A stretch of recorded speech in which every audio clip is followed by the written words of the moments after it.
ಈ ಕಾರ್ಯಕ್ರಮದ ಪ್ರಾಯೋಜಕರು ಜೈನ್ ಇರಿಗೇಷನ್ ಸಿಸ್ಟಮ್ಸ್ ಲಿಮಿಟೆಡ್, ಜಾಗತಿಕ ತುಂತುರು ಮತ್ತು ಹನಿ ನೀರಾವರಿ ಉಪಕರಣಗಳ ಉತ್ಪಾದಕರು, ಬೇಸಾಯ ತಂತ್ರಜ್ಞಾನ ನಿರೂಪಕರು ಹಾಗೂ ರೋಗರಹಿತ ಟಿಶ್ಯೂ ಕಲ್ಚರ್ ಗಿಡಗಳು. ವೀಕ್ಷಕರೇ ನಮಸ್ಕಾರ. ಇವತ್ತಿನ ಜ್ಞಾನ ವಿಜ್ಞಾನಿ ಕಾರ್ಯಕ್ರಮಕ್ಕೆ ತಮಗೆ ಸ್ವಾಗತ. ಇವತ್ತು ನಮ್ಮೊಟ್ಟಿಗೆ ಒಬ್ಬರು ಸಾವಯವ ಕೃಷಿ ತಜ್ಞರು, ಹಂಗೆ ಹೇಳೋದಕ್ಕಿಂತ ಮೂಲತಃ ಅವರು ಪೆಥಾಲಜಿಸ್ಟು, ಡಾಕ್ಟರ್ ಶ್ರೀಪಾದ್ ಕುಲಕರ್ಣಿ ಅಂತೇಳಿ ಧಾರವಾಡ ಕೃಷಿ ವಿಶ್ವವಿದ್ಯಾಲಯದಲ್ಲಿ ಸೆಂಟರ್ ಆನ್ ನ್ಯಾಚುರಲ್ ಫಾರ್ಮಿಂಗ್, ಈಗ ನ್ಯಾಚುರಲ್ ಫಾರ್ಮಿಂಗ್ ಬಗ್ಗೆ ಎಲ್ಲ ದೇಶದ ಇಡೀ ಇದರಲ್ಲಿ ಎಲ್ಲ ಸರ್ಕಾರಗಳು ಒತ್ತು ಕೊಟ್ಟಿದ್ದಾವೆ. ಅದರದ್ದು ಒಂದು ಸೆಂಟರ್ ಇದರಲ್ಲಿ ಅದರ ಮುಖ್ಯಸ್ಥರಿದ್ದಾರೆ. ಜೊತೆಗೆ ಇನ್ಸ್ಟಿಟ್ಯೂಟ್ ಆಫ್ ಆರ್ಗ್ಯಾನಿಕ್ ಫಾರ್ಮಿಂಗ್, ಅದು ಮೊದಲಿಂದನೇ ಇದೆ, ಸಾವಯವ ಕೃಷಿಯ ಕೇಂದ್ರ, ಅದರ ಮುಖ್ಯಸ್ಥರಾದಂಥ ಡಾಕ್ಟರ್ ಶ್ರೀಪಾದ್ ಕುಲಕರ್ಣಿ ಇದ್ದಾರೆ. ಇವರು ಮೂಲತಃ ಪೆಥಾಲಜಿಸ್ಟು, ನಮ್ಗಿಂತ 2 ವರ್ಷ ಸೀನಿಯರ್, ನಂದು ಧಾರವಾಡ ಕಾಲೇಜ್, ಅವ್ರದ್ದು ಕೂಡ ಸಸ್ಯ ರೋಗಶಾಸ್ತ್ರಜ್ಞರು. ಅವರು ಈಗ ಮುಂದೆ ಹೈಯರ್ ಎಂಡಿಗೆ ಹೋದಾಗ ಡಿಫ್ರೆಂಟ್ ಇದರಲ್ಲಿ ಪೊಸಿಷನ್ಸ್ ಅಲ್ಲಿ ಕೆಲಸ ಮಾಡ್ತಾರೆ.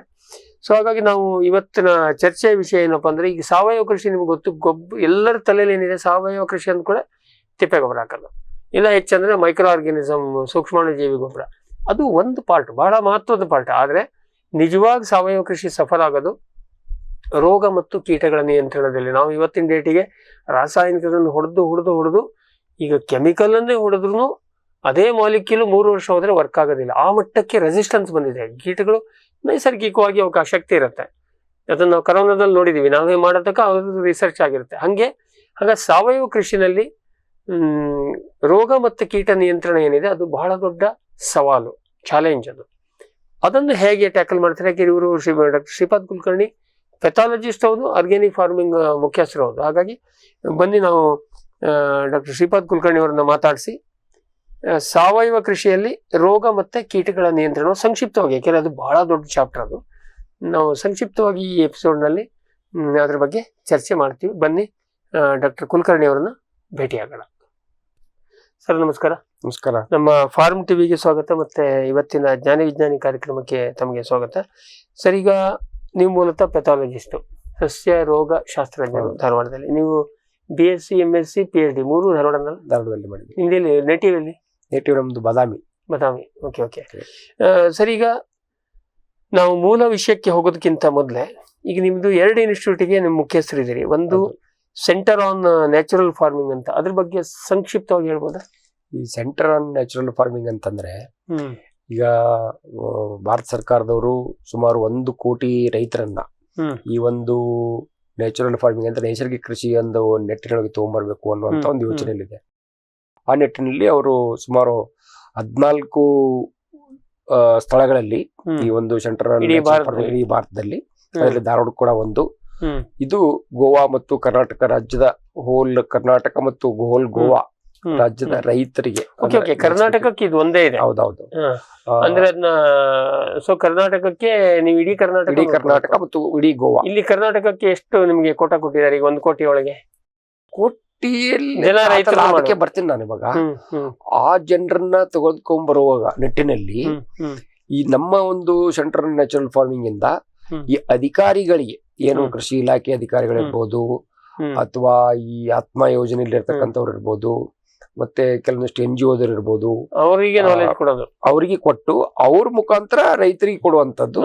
ಆಮೇಲೆ ಅವರು ಕೃಷಿ ವಿಜ್ಞಾನ ಕೇಂದ್ರದವ್ರು ಇರ್ಬೋದು, ಅವ್ರಿಗೆ ನಾವು ತರಬೇತಿಯನ್ನು ಕೊಟ್ಟು ಆ ಒಂದು ನೈಸರ್ಗಿಕ ಕೃಷಿ ಬಗ್ಗೆ ಅವರಿಗೆ ಕೇಳಿದ್ದಾರೆ. ಎಕ್ಸಾಕ್ಟ್ಲಿ ಏನು ಅಂತ ಯಾರಿಗೂ ಗೊತ್ತಿಲ್ಲ. ಆಕ್ಚುಲಿ ನಾವು ಅದ್ರ ಮೇಲೆನೆ ಒಂದು ಸಪರೇಟ್ ಕಾರ್ಯಕ್ರಮ ಮಾಡ್ಬೇಕು. ಇದಕ್ಕೆ ಇದು ಎಲ್ಲರಿಗೂ ನ್ಯಾಚುರಲ್ ಫಾರ್ಮಿಂಗ್ ಗೊತ್ತು ಅಂತ ಅನ್ಕೊಂಡಿದ್ರೆ ಎಕ್ಸಾಕ್ಟ್ ಕೇಳಿಲ್ಲ, ಇನ್ನು ತುಂಬಾ ಒಳ್ಳೇದಿದೆ. ಸೊ ಈಗ ನೀವು ಅದು ಎಷ್ಟು ವರ್ಷದ ಪ್ರಾಜೆಕ್ಟ್? ಅದು ಇವಾಗ 3 ವರ್ಷದವರೆಗೆ ಇದೆ. ಅದರಲ್ಲಿ ನಾವು ಈಗಾಗಲೇ ಕರ್ನಾಟಕ ರಾಜ್ಯದ ಎಲ್ಲಾ ಅಧಿಕಾರಿಗಳಿಗೆ ತರಬೇತಿಯನ್ನು ಕೊಟ್ಟಿದೀವಿ. ಇನ್ನು ಕೂಡ ಕೆಲವಷ್ಟು ಜನರಿಗೆ ಕೊಡ್ಬೇಕಾಗಿದೆ. ಗೋವಾದವ್ರಿಗೆ ಕೂಡ ತರಬೇತಿ ಕೊಡ್ತಾ ಇದ್ದೀವಿ. ಸೊ ಅದು ಆಮೇಲೆ ಕಂಟಿನ್ಯೂ ಆಗುತ್ತೆ ಬಿಡಿ, ಯಾಕೆಂದ್ರೆ ಇದೆಲ್ಲ ಪ್ರಾರಂಭದಲ್ಲಿ 3 ವರ್ಷಕ್ಕೆ ಅಂದ್ರೂ ಅದು ನಿರಂತರ ಪ್ರಕ್ರಿಯೆ ಇರುತ್ತೆ. ಆಮೇಲೆ ಇನ್ನೊಂದು ನಿಮ್ದು ಇನ್ಸ್ಟಿಟ್ಯೂಟ್ ಆಫ್ ಆರ್ಗ್ಯಾನಿಕ್ ಫಾರ್ಮಿಂಗ್, ಅದು ಮೊದಲಿಂದ ಇದೆ. 2006ರಿಂದನೇ ನಮ್ಮ ಒಂದು ಕೃಷಿ ವಿಷಯದ ಧಾರವಾಡದಲ್ಲಿ ಈ ಸಾವಯವ ಕೃಷಿ ಸಂಸ್ಥೆ ಅನ್ನುವಂಥದ್ದನ್ನು ನಾವು ಪ್ರಾರಂಭ ಮಾಡಿದ್ವಿ. ಅದರಲ್ಲಿ ಒಂದು ತರಬೇತಿ ಒಂದು, ಅದಕ್ಕಿಂತ ಹೆಚ್ಚಿಗೆ ನಮ್ದು ಒಂದು ಬಯೋಫಾರ್ಮ್ ಅಂತಿದೆ, ಜೈವಿಕ ಕ್ಷೇತ್ರ ಅಂತಿದೆ. ಆ ಕ್ಷೇತ್ರದಲ್ಲಿ ನಾವು ಇವನ್ನೆಲ್ಲರೂ ಅಳವಡಿಸಿಕೊಂಡಿದ್ದೀವಿ. ನಾವು ಏನು ಬೇರೆ ಜನರು ಬರೀ ಮಾತಿನಲ್ಲೇ ಸಾವಯವ ಕೃಷಿ ಅಂತ ಹೇಳ್ತಾರೆ, ಅದೆಲ್ಲ ಅಳವಡಿಸಿಕೊಂಡಿದ್ದೀವಿ. ಡೆಮೋ ಯೂನಿಟ್ ಇದೆ. ಡೆಮೋ ಯೂನಿಟ್ ಇದೆ. ತುಂಬಾ ದೊಡ್ಡ ಪ್ರಮಾಣದಲ್ಲಿ ಎರೆಹುಳ ಕೃಷಿ ಮಾಡತಕ್ಕಂಥದ್ದು ಇರ್ಬೋದು, ಕಾಂಪೋಸ್ಟ್ ತಯಾರಿಕೆ ಇರ್ಬೋದು, ಹೈನುಗಾರಿಕೆ ಇರ್ಬೋದು, ಮೀನುಗಾರಿಕೆ, ಕೋಳಿ ಮಾಡ್ತೀರಿ. ಆದ್ರೆ ಅದಕ್ಕಿಂತ ಬೇರೆ ಬೆಳೆಗಳನ್ನು ಬೆಳೆಯುವಂತ ಒಂದು ವ್ಯವಸ್ಥೆ ಇದೆ. ಅದು ಡೆಮೋ ಯೂನಿಟ್ ಆಯ್ತು. ಅದ್ರ ಜೊತೆಗೆ ಅದಕ್ಕಿಂತ ಜೊತೆಗೆ ಸಂಶೋಧನೆ ಇದೆ. ಸಂಶೋಧನೆಯಲ್ಲಿ ಇಡೀ ದೇಶದಲ್ಲೇನೆ ನಮ್ಮ ಒಂದು ವಿಶ್ವವಿದ್ಯಾಲಯದಿಂದ ನಾವು ಒಂದು ಪ್ಯಾಕೇಜ್ ಆಫ್ ಪ್ರಾಕ್ಟೀಸ್ ಅನ್ನ ಬಿಡುಗಡೆ ಮಾಡಿದೀವಿ. ಸಪರೇಟ್ ಆಗಿ ಈ ಒಂದು ಬೇಸಾಯ ಕ್ರಮಗಳು ಅಂದ್ರೆ ಸಾವಯವ ಕೃಷಿಗೆ ಬೇಸಾಯ ಕ್ರಮಗಳನ್ನು ಅದಕ್ಕೆ ನಾವು ನಿರ್ದಿಷ್ಟವಾಗಿ ನಾವು ಇದನ್ನ ಮಾಡಿದೀವಿ. ಸಂಶೋಧನೆ ಮುಖಾಂತರ ಅದು ಬಂದಿದೆ. ಓಕೆ. ಆಮೇಲೆ ಜೊತೆಗೆ ನಿಮ್ಮ ಇದರಿಂದ ಇನ್ಸ್ಟಿಟ್ಯೂಟ್ ಇಂದ ಈ ಜೈವಿಕ ಗೊಬ್ಬರಗಳು ಮತ್ತು ಕೀಟನಾಶಕಗಳು, ಜೈವಿಕ ರೋಗನಾಶಕಗಳು ಇವನ್ನೆಲ್ಲರೂ ಹೆಚ್ಚಿನ ಪ್ರಮಾಣದಲ್ಲಿ ಗೊಬ್ಬರಗಳನ್ನ ಒದಗಿಸ್ತೀರಿ. ಸರ್, ಈಗ ನಾವು ಮೂಲ ಇವತ್ತಿನ ಚರ್ಚೆಯ ವಿಷಯಕ್ಕೆ ಬರೋಣ. ಸಾವಯವ ಕೃಷಿಯಲ್ಲಿ ನಾನೀಗ ಇಂಟ್ರೊಡಕ್ಷನ್ ಅಲ್ಲಿ ಹೇಳ್ದಂಗೆ ಗೊಬ್ಬರ ಏನೋ ಚೇಂಜ್ ಮಾಡ್ಬಿಡ್ತೀವಿ. ನಾವ್ ಹೆಂಗೋ ಮಾಡ್ತೀವಪ್ಪ, ಎರೆ ಗೊಬ್ಬರ ಮಾಡ್ತೀವಿ, ಏನೋ ಮಾಡ್ತೀವಿ.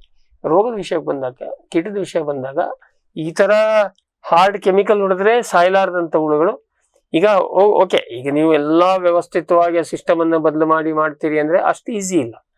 ಅಥವಾ ಈಗ ದೊಡ್ಡದು ಹೊಲದಲ್ಲಿ ನಿಮ್ದೊಂದು ಮಧ್ಯದಲ್ಲಿ 2 ಎಕರೆ ನೀವು ಸಾವಯವ ಕೃಷಿ ಮಾಡ್ತೀನಿ, ಸುತ್ತ ಎಲ್ಲ ತೊಂದರೆ ಆಗುತ್ತೆ, ಅವಾಗ ಪ್ರಾಬ್ಲಮ್ ಆಗ್ತದೆ. ಈಗ ಯಾವ್ದೋ ಮಲೆನಾಡಲ್ಲಿ ಅದೇದೋ ಗುಡ್ಡದ ಮಧ್ಯದಲ್ಲಿ ಇದ್ದಾಗ ಮಾಡ್ಬಿಡ್ಬೋದು, ಅದು ಏನು ನಿಮ್ಮ ಹೆಲ್ಪು ಇಲ್ದೇನೆ ಮಾಡ್ಬಿಡ್ತಾರೆ, ಅದು ಬೇರೆ. ಬಟ್ ನಿಜವಾಗಿ ಬಂದಾಗ ಚಾಲೆಂಜು ಅಷ್ಟು ಸುಲಭ ಇಲ್ಲ. ಎಂಟೈರ್ ಇಕೋ ಸಿಸ್ಟಮ್ ಅನ್ನ ಚೇಂಜ್ ಮಾಡೋದು, ನಾವು ಈಗ ಬಹಳ ದೂರ ಬಂದ್ಬಿಟ್ಟಿದೀವಿ. ಹೌದು. ಅದನ್ನ ಈಗ ರಿವರ್ಟ್ ಮಾಡೋದು ಅಷ್ಟು ಸುಲಭ ಇಲ್ಲ. ಹಾಗಾಗಿ ಬಹುತೇಕ ಸಂದರ್ಭದಲ್ಲಿ ಸಾವಯವ ಕೃಷಿಗೆ ಸಫಲ ಆಗ್ತಾ ಇರೋದು ರೈತರು ಗೊಬ್ಬರದಲ್ಲ, ಈ ರೋಗ ಮತ್ತೆ ಕೀಟದಲ್ಲಿ. ಅದನ್ನೇ ಬ್ರೀಫ್ ಆಗಿ ನಾವು ಇದು ಮಾಡೋದಾದ್ರೆ, ಈಗ ನಾವು ಮೊದಲೇ ರೋಗನ ತರೋಣ, ನಿಮ್ಮ ಸಬ್ಜೆಕ್ಟ್ ರೋಗಕ್ಕೆ ಬರೋಣ. ಸೊ ಇಲ್ಲಿ ನೀವು ಹೇಗೆ ಈಗ ಸಂಕ್ಷಿಪ್ತವಾಗಿ ಒಂದೊಂದು ಲೈನ್, ಆಮೇಲೆ ನಾವು ಡಿಟೇಲ್ಡ್ ಆಮೇಲೆ ನೋಡೋಣ. ಸಂಕ್ಷಿಪ್ತವಾಗಿ ಹೇಗೆ ನೀವು ಸಾವಯವ ಕೃಷಿಯಲ್ಲಿ ರೋಗಗಳ ನಿಯಂತ್ರಣ? ತಾವು ಆಗ್ಲೇ ಹೇಳ್ದಂಗೆ ಸಾವಯವ ಕೃಷಿಯನ್ನ ಎಲ್ರು ಮಾಡ್ಲಿಕ್ಕೆ ಇಚ್ಛೆ ಪಡ್ತಾರೆ. ಆದ್ರೆ ಎಲ್ಲಿವರೆಗೆ ಮಾಡ್ತಾರೆ ಅಂತಂದ್ರೆ ಈ ಕೀಟ ಮತ್ತು ರೋಗ ಬರುವವರೆಗೆ ಅವರು ಮಾಡ್ತಾರೆ. ಅದನ್ನ ಮುಂದುವರಿಸಲಿಕ್ಕೆ ನಮ್ಮ ಒಂದು ಸಂಸ್ಥೆಯಲ್ಲಿ ನಾವು ಹೆಚ್ಚಿಗೆ ಪ್ರಾಮುಖ್ಯತೆ ಕೊಟ್ಟಂತದ್ದು ಈ ಒಂದು ರೋಗಗಳ ನಿಯಂತ್ರಣಕ್ಕೆ ಜೈವಿಕ ರೋಗನಾಶಕಗಳು, ಜೈವಿಕ ಕೀಟನಾಶಕಗಳು. ಇಲ್ಲಿ ಸಾವಯವ ಕೃಷಿ ಅಂದ ತಕ್ಷಣ ಇದರದ್ದು ಒಂದನೇ ನಾವು ಉಪಯೋಗ ಮಾಡಿಬಿಟ್ಟು ನಾವು ಸಾವಯವ ಕೃಷಿಯಲ್ಲಿ ರೋಗ ಕೀಟ ಹತೋಟಿ ಮಾಡ್ತೀವಿ ಅನ್ನುವಂಥದ್ದು ಕೂಡ ತಪ್ಪು ಕಲ್ಪನೆ. ಇಲ್ಲಿ ನಾವು ಮಾಡ್ಬೇಕಾಗಂತದ್ದು ಸಮಗ್ರವಾದಂತ ಒಂದು ಕೃಷಿ ಮುಖಾಂತರ ನಿರ್ವಹಣೆಯನ್ನ ಮಾಡಿದಾಗ ಈ ಕೀಟ ಮತ್ತು ರೋಗಗಳನ್ನ ಹತೋಟಿ ಮಾಡ್ಲಿಕ್ಕಾಗತ್ತೆ. ಎಲ್ಲಿಂದ ಪ್ರಾರಂಭ ಆಗ್ಬೇಕು ಅಂತಂತಂದ್ರೆ ಈ ರೋಗ ಇರ್ಬೋದು, ಕೀಟ ಇರ್ಬೋದು, ನಿರೋಧಕ ತಳಿಗಳಿಂದ ಪ್ರಾರಂಭ ಮಾಡ್ಬೇಕು. ಭೂಮಿಯ ಹದಗೊಳಿಸೋದ್ರಿಂದ ಪ್ರಾರಂಭ ಮಾಡ್ಬೇಕು. ಅಗ್ರಿಕಲ್ಚರ್ ಪ್ರಾಕ್ಟೀಸ್ ಬಹಳ ಮುಖ್ಯ. ನಾ ಎಲ್ಲ ಮಾಡ್ಕೊಂಡು ನಾಳೆ ಬೆಳಿಗ್ಗೆ ಕಂಟ್ರೋಲ್ ಆಗೋದಿಲ್ಲ. ಅದಕ್ಕೆ ನಾವು ಭೂಮಿಯಲ್ಲಿ ಇರ್ತಕ್ಕಂತ ಕೀಟಾಣುಗಳನ್ನ ಅಥವಾ ರೋಗಾಣುಗಳನ್ನ ನಾವು ನಾಶ ಮಾಡ್ಲಿಕ್ಕೆ ಬೇಸಿಗೆಯಲ್ಲಿ ಆಳವಾದಂತ ಉಳುಮೆ ಮಾಡ್ಬೇಕು. ಸಾಕಷ್ಟು ಅದು ಸರ್, ನೀವೀಗ ಅದೊಂಥರ ಕಾಂಟ್ರವರ್ಷಿಯಲ್ ವಿಷಯ. ಏನಕ್ಕೆಂದ್ರೆ ನೀವು ಬೇಸಿಗೆ ಫಸ್ಟ್ ಆಫ್ ಆಲ್ ಹೊಲದ ಬೆಳೆಗಳಲ್ಲಿ ಉಳುಮೆ ಮಾಡ್ಲೇಬೇಕು, ಅದರ್ವೈಸ್ ಆಲ್ಸೋ ಮಾಡಬೇಕು. ನೀವು ಬೇಸಿಗೆ ಉಳುಮೆ ಮಾಡಬಹುದು. ಆದ್ರೆ ಅದ್ರದ್ದು ಇನ್ನೊಂದು ಸೈಡ್ ಎಫೆಕ್ಟ್ ಏನ್ ಕೇಳಿದ್ರೆ ಆರ್ಗ್ಯಾನಿಕ್ ಕಾರ್ಬನ್ ಹೋಗ್ತದೆ. ನೀವು ಬಿಸಿಲಿಗೆ ತೆರೆದಂಗ್ ಮಾಡೋರಿಗೆ ಆರ್ಗ್ಯಾನಿಕ್ ಕಾರ್ಬನ್ ಹೋಗ್ತದೆ. ಇಲ್ಲ, ಆರ್ಗ್ಯಾನಿಕ್ ಕಾರ್ಬನ್ ಎಷ್ಟು ಹೋಗುತ್ತೆ, ಅದು ಭೂಮಿಯಲ್ಲಿ ರಿಚಾರ್ಜಿಂಗ್ ಕೆಪಾಸಿಟಿ ಇದೆ. ಆ ಭೂಮಿಗೆ ಎಷ್ಟು ಹೋಗುತ್ತೆ ಅದಕ್ಕಿಂತ ಹೆಚ್ಚಿಗೆ ಡಿಸ್ಕಸ್ ಮಾಡೋದು ಬೇಡ. ಈ ಹೊಲದಲ್ಲಿ ಉಳುಮೆ ಮಾಡ್ತೀರಿ, ತೋಟದಲ್ಲಿ ಏನ್ ಮಾಡೋಣ? ತೋಟದಲ್ಲಿ ಕೂಡ ಅಗತಿ ಮಾಡ್ಬೋದು. ನೀವು ಈ ಮಣ್ಣನ್ನ ಮೇಲೆ ಕೆಳಗೆ ಮಾಡೋದ್ರಿಂದ ಈಗೇನು ಕಂಟಿನ್ಯೂಸ್ ಆಗಿ ಅದೇ ಬೆಳೆಗಳನ್ನು ಬೆಳೀತಕ್ಕಂಥದ್ದಿರ್ಲಿ, ಅಥವಾ ಈಗ ಸಾಕಷ್ಟು ನಿಮ್ಗೆ ಇದು ಏನು ಬಿಸಿಲು ಬೀಳ್ತಾ ಇರತಕ್ಕಂತ ಪ್ರದೇಶ ಒಳಗೆ ರೆಂಬೆ ಕೊಂಬೆಗಳೆಲ್ಲ ಸ್ವಲ್ಪ ಕಟ್ ಮಾಡಿ ಒಳಗಡೆ ಬೀಳುವಂತ ಒಂದು ಎಲ್ಲ ಕಡೆ ಅವಕಾಶ ಅಡಿಕೆ ತೋಟದಲ್ಲಿ ಏನ್ ಮಾಡೋಣ, ತೆಂಗಿನ ತೋಟದಲ್ಲಿ ಏನ್ ಮಾಡೋಣ, ಉಪ ಬೆಳೆ ಹಾಕಿದಾಗ ಏನ್ ಮಾಡೋಣ, ಅದು ಎಲ್ಲೆಲ್ಲಿ ಅವಕಾಶ ಇದೆ ಅದನ್ನ ಎರಡನೇದ್ದು ಹಂಗ್ ಮಾಡಿ ನೀವು ಅದ್ರ ಅಲ್ಲಿ ಇದ್ದಿದ್ದ ಪ್ಯೂಪಗಳನ್ನ ಕೀಟಗಳನ್ನ ಎಕ್ಸ್ಪೋಸ್ ಮಾಡಿ ನಾಶ ಮಾಡಿ. ಅದ್ರ ನಂತರ ನಾವು ಈ ಒಂದು ನಿರೋಧಕ ತಳಿಗಳನ್ನ ಉಪಯೋಗ ಮಾಡ್ತಕ್ಕಂಥದ್ದು. ಈಗ ಒಮ್ಮೆ ಅಡಿಕೆ ಆಯ್ತು, ತೆಂಗಾಯ್ತು ಹಚ್ಚಿಬಿಟ್ರೆ ನಿರೋಧಕ ತಳಿಗಳದ್ದು ಅಂತರ ಬೆಳೆಗಳನ್ನ ಬೆಳಿತೀವಲ್ಲ, ಅಟ್ಲೀಸ್ಟ್ ಅದರದ್ದು ನಾವು ನಿರೋಧಕ ತಳಿಗಳನ್ನ ಉಪಯೋಗ ಮಾಡಬಹುದು. ಅಥವಾ ಹೊಲದ ಬೆಳೆಗಳಲ್ಲಿ ಆಯ್ಕೆಗಳಿದೆ, ತುಂಬಾ ಆಯ್ಕೆಗಳು. ಆದ್ರೆ ಅಲ್ಲೊಂದು ಕ್ವಶನ್ ಏನ್ ಸರ್ ಬರುತ್ತೆ, ಇವತ್ತಿನ ಎಲ್ಲರೂ ಹೈ ಈಲ್ಡಿಂಗ್ ವೆರೈಟಿಗಳಿಗೆ ಹೋಗ್ತಾ ಇದಾರೆ. ಆ ಈಲ್ಡಿಂಗ್ ವೆರೈಟಿಗಳು ಹೈ ಈಲ್ಡ್ ಗುರಿ ಇಟ್ಟು ಮಾಡಿದಾಗ ಎಷ್ಟೋ ಸರಿ ನಿರೋಧಕತೆ ಇರೋದಿಲ್ಲ. ಇಲ್ಲ, ಇವಾಗ ಬಹಳಷ್ಟು ಕಂಪನಿಗಳು ಪ್ರೊಡಕ್ಟಿವಿಟಿ ಒಂದ್ ಲೆವೆಲ್ ಬಂದ್ ನಿಂತಿದೆ. ಈಗ ಅದಕ್ಕಿಂತ ಮೇಲೆ ಹೋಗ್ತಾ ಇಲ್ಲ. ಅದಕ್ಕಿಂತ ಮೇಲೆ ಹೋಗ್ತಾ ಇಲ್ಲ. ಟೊಮ್ಯಾಟೊ ಇರ್ಬೋದು, ಈಗ ಈ ತರದ್ದು ಕ್ಯಾರೆಕ್ಟರ್ಸ್ ಗೆ ಇದು ಕೊಡ್ತಾ ಇದ್ದಾರೆ. Resistance for diseases, resistance for salinity, resistance tolerance for heat, ಈ ತರದ ಕ್ಯಾರೆಕ್ಟರ್ಸ್ ಗೆ ಬ್ರೀಡಿಂಗ್ ಆಗ್ತಾ ಇದೆ. ಅದರಲ್ಲಿ ಮುಖ್ಯವಾಗಿ ನಮ್ಗೆ ಈಗ ಒಂದು ದೊಡ್ಡ ಲಿಸ್ಟೇ ಇದೆ. IIHR ದವರು ಇರ್ಬೋದು, ಕೃಷಿ ವಿಶ್ವವಿದ್ಯಾಲಯಗಳು ಬೇರೆ ಬೇರೆ ಇರ್ಬೋದು, ತೋಟಗಾರಿಕೆ ಅದನ್ನ ಬಳಕೆ ಮಾಡೋದು.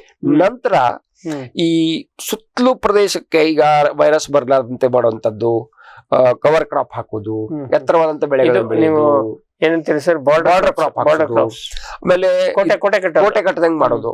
ಅದರ ನಂತರ ಅದರದ್ದು ಬಿಟ್ಟು ಮತ್ತೆ ಈಗ 10 ಫೂಟಿಗೆ 20 ಫೂಟಿಗೆ ಏನಿದೆಯಲ್ಲ, ಅಲ್ಲಿ ಕೂಡ ನಾವು ಎತ್ತರವಾದಂತ ಬೆಳೆಗಳನ್ನ ಬೆಳೆಯೋದ್ರಿಂದ ಮೂವ್ಮೆಂಟ್ ಆಫ್ ಇನ್ಸೆಕ್ಟ್ಸ್, ರಸಾಯನ ಕೀಟಗಳನ್ನ ಕಡಿಮೆ ಮಾಡಬಹುದು.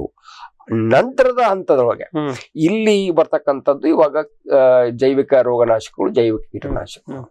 ಈಗ ಮುಖ್ಯವಾಗಿ ಸರ್ ಕೇಳಿದ್ರೆ ಈ ಗೊಬ್ಬರ ನಿರ್ವಹಣೆ ಮತ್ತೆ ನೀರಿನ ನಿರ್ವಹಣೆ ಅದು ಕೂಡ ಆಮೇಲೆ ಸ್ಪೇಸಿಂಗು, ಡ್ರೈನೇಜ್, ಎಸ್ಪೆಷಲಿ ನಿಮ್ಮ ಒಂದು ಪ್ಲಾಂಟೇಶನ್ ಕ್ರಾಪ್ ಅಲ್ಲಿ drainage plays a very big role. Correct. Cover crops, sanitation.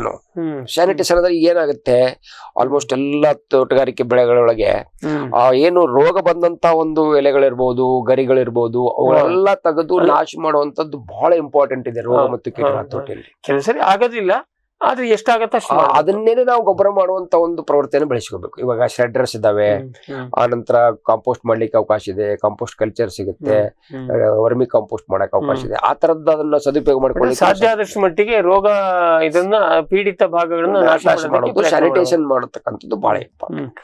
ಅದರ ನಂತರ ನಾವೇನ್ ಹೇಳಿದ್ರಿ, ಇವಾಗ ಗೊಬ್ಬರಗಳ ಉಪಯೋಗ, ಗೊಬ್ಬರಗಳನ್ನ ಸರಿಯಾಗಿ ನಾವು ಪೂರೈಕೆ ಮಾಡಿದ್ರೆ ಸಾವಯವದಲ್ಲಿ ಏನಾಗ್ತಾ ಇದೆ, ಸ್ವಲ್ಪ ಪ್ರಮಾಣದಲ್ಲಿ ಉಪಯೋಗ ಮಾಡುವಂತ ರೈತರು ಬಹಳ ಇದಾರೆ. ಸಾವಯವದಲ್ಲೂ ನಾವು ಏನ್ ಹೇಳ್ತೀವಂದ್ರೆ ಎನ್ ಇಕ್ವಲೆಂಟ್ ಫರ್ಟಿಲೈಸರ್ ನಾವು ಕೊಡ್ಬೇಕು. ಈಗ 30 kg ಎನ್ನು ಶಿಫಾರಸ್ಸಿದ್ರೆ ಆ 30 kg ಎನ್ ಸಿಗುವಷ್ಟು ನಾವು ಎರೆಹುಳ ಗೊಬ್ಬರ ಆದ್ರೂ ಕೊಡಿ, ಕೊಟ್ಟಿ ಗೊಬ್ಬರ ಆದ್ರೂ ಕೊಡಿ, ಹಂದಿ ಗೊಬ್ಬರ ಕೊಡಿ, ಕೋಳಿ ಗೊಬ್ಬರ ಕೊಡಿ, ಅಷ್ಟೊಂದು ಪ್ರಮಾಣದಲ್ಲಿ ಕೊಡ್ಬೇಕಾಗತ್ತೆ. ನಮ್ಮ ರೈತರು ಏನ್ ಮಾಡ್ತಾ ಇದಾರೆ, ಸಾವಯವವನ್ನ ಅವರು ಸೀಮಿತಗೊಳಿಸ್ಬಿಟ್ಟಿದ್ದಾರೆ. ಸರ್, ನಾನು ಹೇಳ್ತಾ ಇರ್ತೀನಿ, ಸತ್ಯನಾರಾಯಣ ಪ್ರಸಾದ ಕೊಟ್ಟ ಏನಕ್ಕೆ ಅಂದ್ರೆ ಕಾಸ್ಟ್ಲಿ, ಅದು ಒಂದು ದೊಡ್ಡ ಅದನ್ನ ಸರಿದೂಗಿಸ್ಲಿಕ್ಕೆ ತಮ್ಮಲ್ಲಿ ಆಕಳುಗಳಿರ್ಬೇಕು, ಎಮ್ಮೆಗಳಿರ್ಬೋದು, ಕೋಳಿಗಳ ಸಾಕಾಣಿಕೆ, ಏನಾದ್ರೂ ಒಂದು ಅನಿಮಲ್ ಕಾಂಪೋನೆಂಟ್ ಇಟ್ಕೊಳ್ಳಿಕ್ಕೆ ಬೇಕು. ಅಂದಾಗ ಮಾತ್ರ ಇದನ್ನ ಸರಿದೂಗಿಸ್ಲಿಕ್ಕೆ ಸಾಧ್ಯ ಆಗ್ತದೆ. ಈಗ ಗೊಬ್ಬರ ಅವಾಯ್ಡ್ ಮಾಡ್ತೀರಿ ಅಂದ್ರೆ ಅಷ್ಟನ್ನ ನೀವು ನ್ಯೂಟ್ರಿಯೆಂಟ್ ಅನ್ನ ಕೊಡ್ಬೇಕು. ಯಾವ ರೂಪದಲ್ಲಿ ಕೊಡ್ತೀರೋ ಗೊತ್ತಿಲ್ಲ, ಕೊಡ್ಬೇಕು. ಬೇವಿನ ಹಿಂಡಿ ಉಪಯೋಗ ರೈತರು ಏನ್ ಮಾಡ್ತಾ ಇದ್ದಾರೆ, 40 ರೂಪಾಯಿ ಕೆಜಿ ಸರ್. ಹೌದು, ಅದನ್ನೇ ನಾನು ಬರ್ತಾ ಇರೋದು. ಒಂದು ಗಿಡ, ಬೇವಿನ ಗಿಡ ನಿಮ್ಮ ತೋಟದಲ್ಲಿ ಅಥವಾ ಗದ್ದೆಯಲ್ಲೂ ಹೊಲದಲ್ಲೂ ಇತ್ತು ಅಂದ್ರೆ 10 ಎಕರೆ 20 ಎಕರೆಗೆ ಬಳಕೆ ಮಾಡುವಷ್ಟು ಅದರಲ್ಲಿ ಗೊಬ್ಬರ ಸಿಗ್ತದೆ. ಅದನ್ನ ನಾವು ಮಾಡ್ತಾ ಹೇಳೋದು, ಗೊಬ್ಬರದಲ್ಲಿ ಆ ತರದಲ್ಲಿ ಕಂಪೆನ್ಸೇಟ್ ಮಾಡುವಷ್ಟು ಒಟ್ಟಲ್ಲಿ ಆರ್ಗ್ಯಾನಿಕ್ ಗೊಬ್ಬರ, ತಿಪ್ಪೆ ಗೊಬ್ಬರ, ಕೋಳಿ ಗೊಬ್ಬರ, ಕುರಿ ಗೊಬ್ಬರ ಅಂತ ಕೊಡಲೇಬೇಕು. ಅವಾಗ ಮಾತ್ರ ಬೆಳೆಗಳು ಸಮೃದ್ಧಿಯಾಗಿ ಬೆಳಿತವೆ, ನಿರೋಧಕ ಶಕ್ತಿ ಇರ್ತದೆ. ಗಿಳಿ, ನವಿಲು, ಕಾಗೆ, ಮೈನಾ ಮುಂತಾದ ಹಕ್ಕಿಗಳ ಉಪಟಳ ಹಣ್ಣು, ಕಾಳು, ಧಾನ್ಯದ ಬೆಳೆಗಳಲ್ಲಿ ಮಿತಿಮೀರಿದೆ. ತಮಟೆ, ಪಟಾಕಿ, ಕೂಗು, ರಿಬ್ಬನ್ ಇದೀಗ ಕೆಲಸ ಮಾಡುತ್ತಿಲ್ಲ. ಹಕ್ಕಿ ಬೆದರಿಸಿ ಓಡಿಸಲು ಬಂದಿರುವ ವೈಜ್ಞಾನಿಕ ಉಪಾಯ ಗ್ರೆಸ್ ಇಕೋ ಸೈನ್ಸಸ್ನವರ ಜೈವಿಕ ಧ್ವನಿ ತಂತ್ರಜ್ಞಾನ. ಅತ್ಯಲ್ಪ ಖರ್ಚಿನಲ್ಲಿ ಸುಸ್ಥಿರ ಪರಿಹಾರ, ದೀರ್ಘಕಾಲ ಪರಿಣಾಮಕಾರಿ. ದಾಳಿಂಬೆ, ಸೀಬೆ, ಮಾವು, ಚಿಕ್ಕು ಇತ್ಯಾದಿಗಳನ್ನು ಪ್ರಾಣಿ ಪಕ್ಷಿಗಳಿಂದ ರಕ್ಷಿಸಿಕೊಳ್ಳಿ. Grace eco sciences. Megha solar energy solutions ಸುಲಭ ಲಭ್ಯ, ಕೈಗೆಟುಕುವ, ಸ್ವತಂತ್ರ, ಸುಸ್ಥಿರ ಭವಿಷ್ಯದ ಗ್ರೀನ್ ಎನರ್ಜಿ ಉಪಾಯ. ನಿರಂತರ ಉಚಿತ ನೀರಾವರಿಗೆ Megha solar pump set, roof top solar, solar CC camera ಮತ್ತು ಸೋಲಾರ್ ಬೀದಿ ದೀಪಗಳು, ಡ್ರಿಪ್, ಸ್ಪ್ರಿಂಕ್ಲರ್, ಇರಿಗೇಷನ್ ಮತ್ತು ಫರ್ಟಿಗೇಷನ್ ಆಟೋಮೇಷನ್. ತೋಟಗಾರಿಕೆ, ಕ್ರೆಡಲ್ ಹಾಗೂ ಸೂರ್ಯಘರ್ ಸಬ್ಸಿಡಿ ಯೋಜನೆಯಡಿ ಅಂಗೀಕೃತ. ಮೇಘಾ ಆಗ್ರೋಟೆಕ್. ವಿಶ್ವದಾದ್ಯಂತ ಪೇಟೆಂಟ್ ಪಡೆದ ನ್ಯಾನೋ ತಂತ್ರಜ್ಞಾನದಲ್ಲಿ ತಯಾರಾದ ನೂವಾಲ್ಗಿ ದ್ರಾವಣ.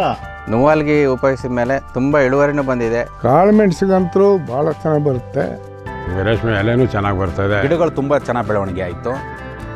ಯಾವುದೇ ರಾಸಾಯನಿಕ ಅಥವಾ ವಿಶೇಷ ಗೊಬ್ಬರಗಳ ಗೊಡವೆ ಇಲ್ಲದೆ ಎಲ್ಲ ಬೆಳೆಗಳಲ್ಲಿ ಉತ್ತಮ ಗುಣಮಟ್ಟದ ಅಧಿಕ ಫಸಲನ್ನು ಪಡೆಯಿರಿ. ಯಾವಾಗಲೂ ನನ್ನ ಇರೋವರೆಗೂ ನೂವಾಲ್ಗಿ ಅಂತೂ ಬಿಟ್ಟು ಬಾಳಲ್ಲ ಅಂತ ಒಂದು ಭರವಸೆ ಕೊಡ್ತೀನಿ. ಜೈನ್ ಇರಿಗೇಷನ್ ಸಿಸ್ಟಮ್ಸ್ ಲಿಮಿಟೆಡ್ ಭಾರತದ ಹನಿ ನೀರಾವರಿ ತಂತ್ರಜ್ಞಾನದ ಪ್ರಥಮ ಪ್ರವರ್ತಕ, ಜಗತ್ತಿನ ಅತಿ ದೊಡ್ಡ ಸ್ಪ್ರಿಂಕ್ಲರ್ಸ್ ಉತ್ಪಾದಕ ಕಂಪನಿ. ಸಂರಕ್ಷಿತ ಕೃಷಿಯಲ್ಲಿ ಹಸಿರು ಮನೆಗಾಗಿ ಮಿಸ್ಟರ್, ಫಾಗರ್, ಫ್ಯಾನ್ ಮತ್ತು ಪ್ಯಾಡ್ ಹಾಗೂ ನೆರಳು ಮನೆ, ಸ್ವಯಂ ಚಾಲಿತ ನೀರಾವರಿ ವ್ಯವಸ್ಥೆ ಮತ್ತು ರಸಾವರಿ ತಂತ್ರಜ್ಞಾನ. ಕೃಷಿಯಲ್ಲಿ ನೀರಿನ ಸಮರ್ಪಕ ಬಳಕೆ ಹಾಗೂ ಉಳಿತಾಯಕ್ಕೆ ಮತ್ತೊಂದು ಹೆಸರು ಜೈನ್. ಗ್ರೀನ್ ಪ್ಲಾಸ್ಟ್ ISI ಪ್ರಮಾಣೀಕೃತ ಪರಿಶುದ್ಧ HDPE ಜಿಯೋ ಮೆಂಬ್ರೇನ್ ಪಾಂಡ್ ಲೈನರ್ಗಳು. ಕೃಷಿ ಹೊಂಡ, ಕೆರೆ, ಕಾಲುವೆ, ಮೀನುಕೊಳ, ಸ್ಪಿರುಲಿನಾ ಹೊಂಡಗಳಿಗೆ ಬೇಕಾದ ಆಕಾರ ಮತ್ತು ವಿಸ್ತೀರ್ಣಗಳಲ್ಲಿ ಸರ್ಕಾರದ ಸಬ್ಸಿಡಿ ಯೋಜನೆಯಡಿ ಲಭ್ಯ. 100% ಪುನರ್ಬಳಕೆ, UV ಮತ್ತು ಒಡಕು ನಿರೋಧಕ, ಪಕ್ಕಾ ಜೋಡಣೆ, 5 ವರ್ಷಗಳ ಲಿಖಿತ ವಾರಂಟಿ. ಗ್ರೀನ್ ಪ್ಲಾಸ್ಟ್.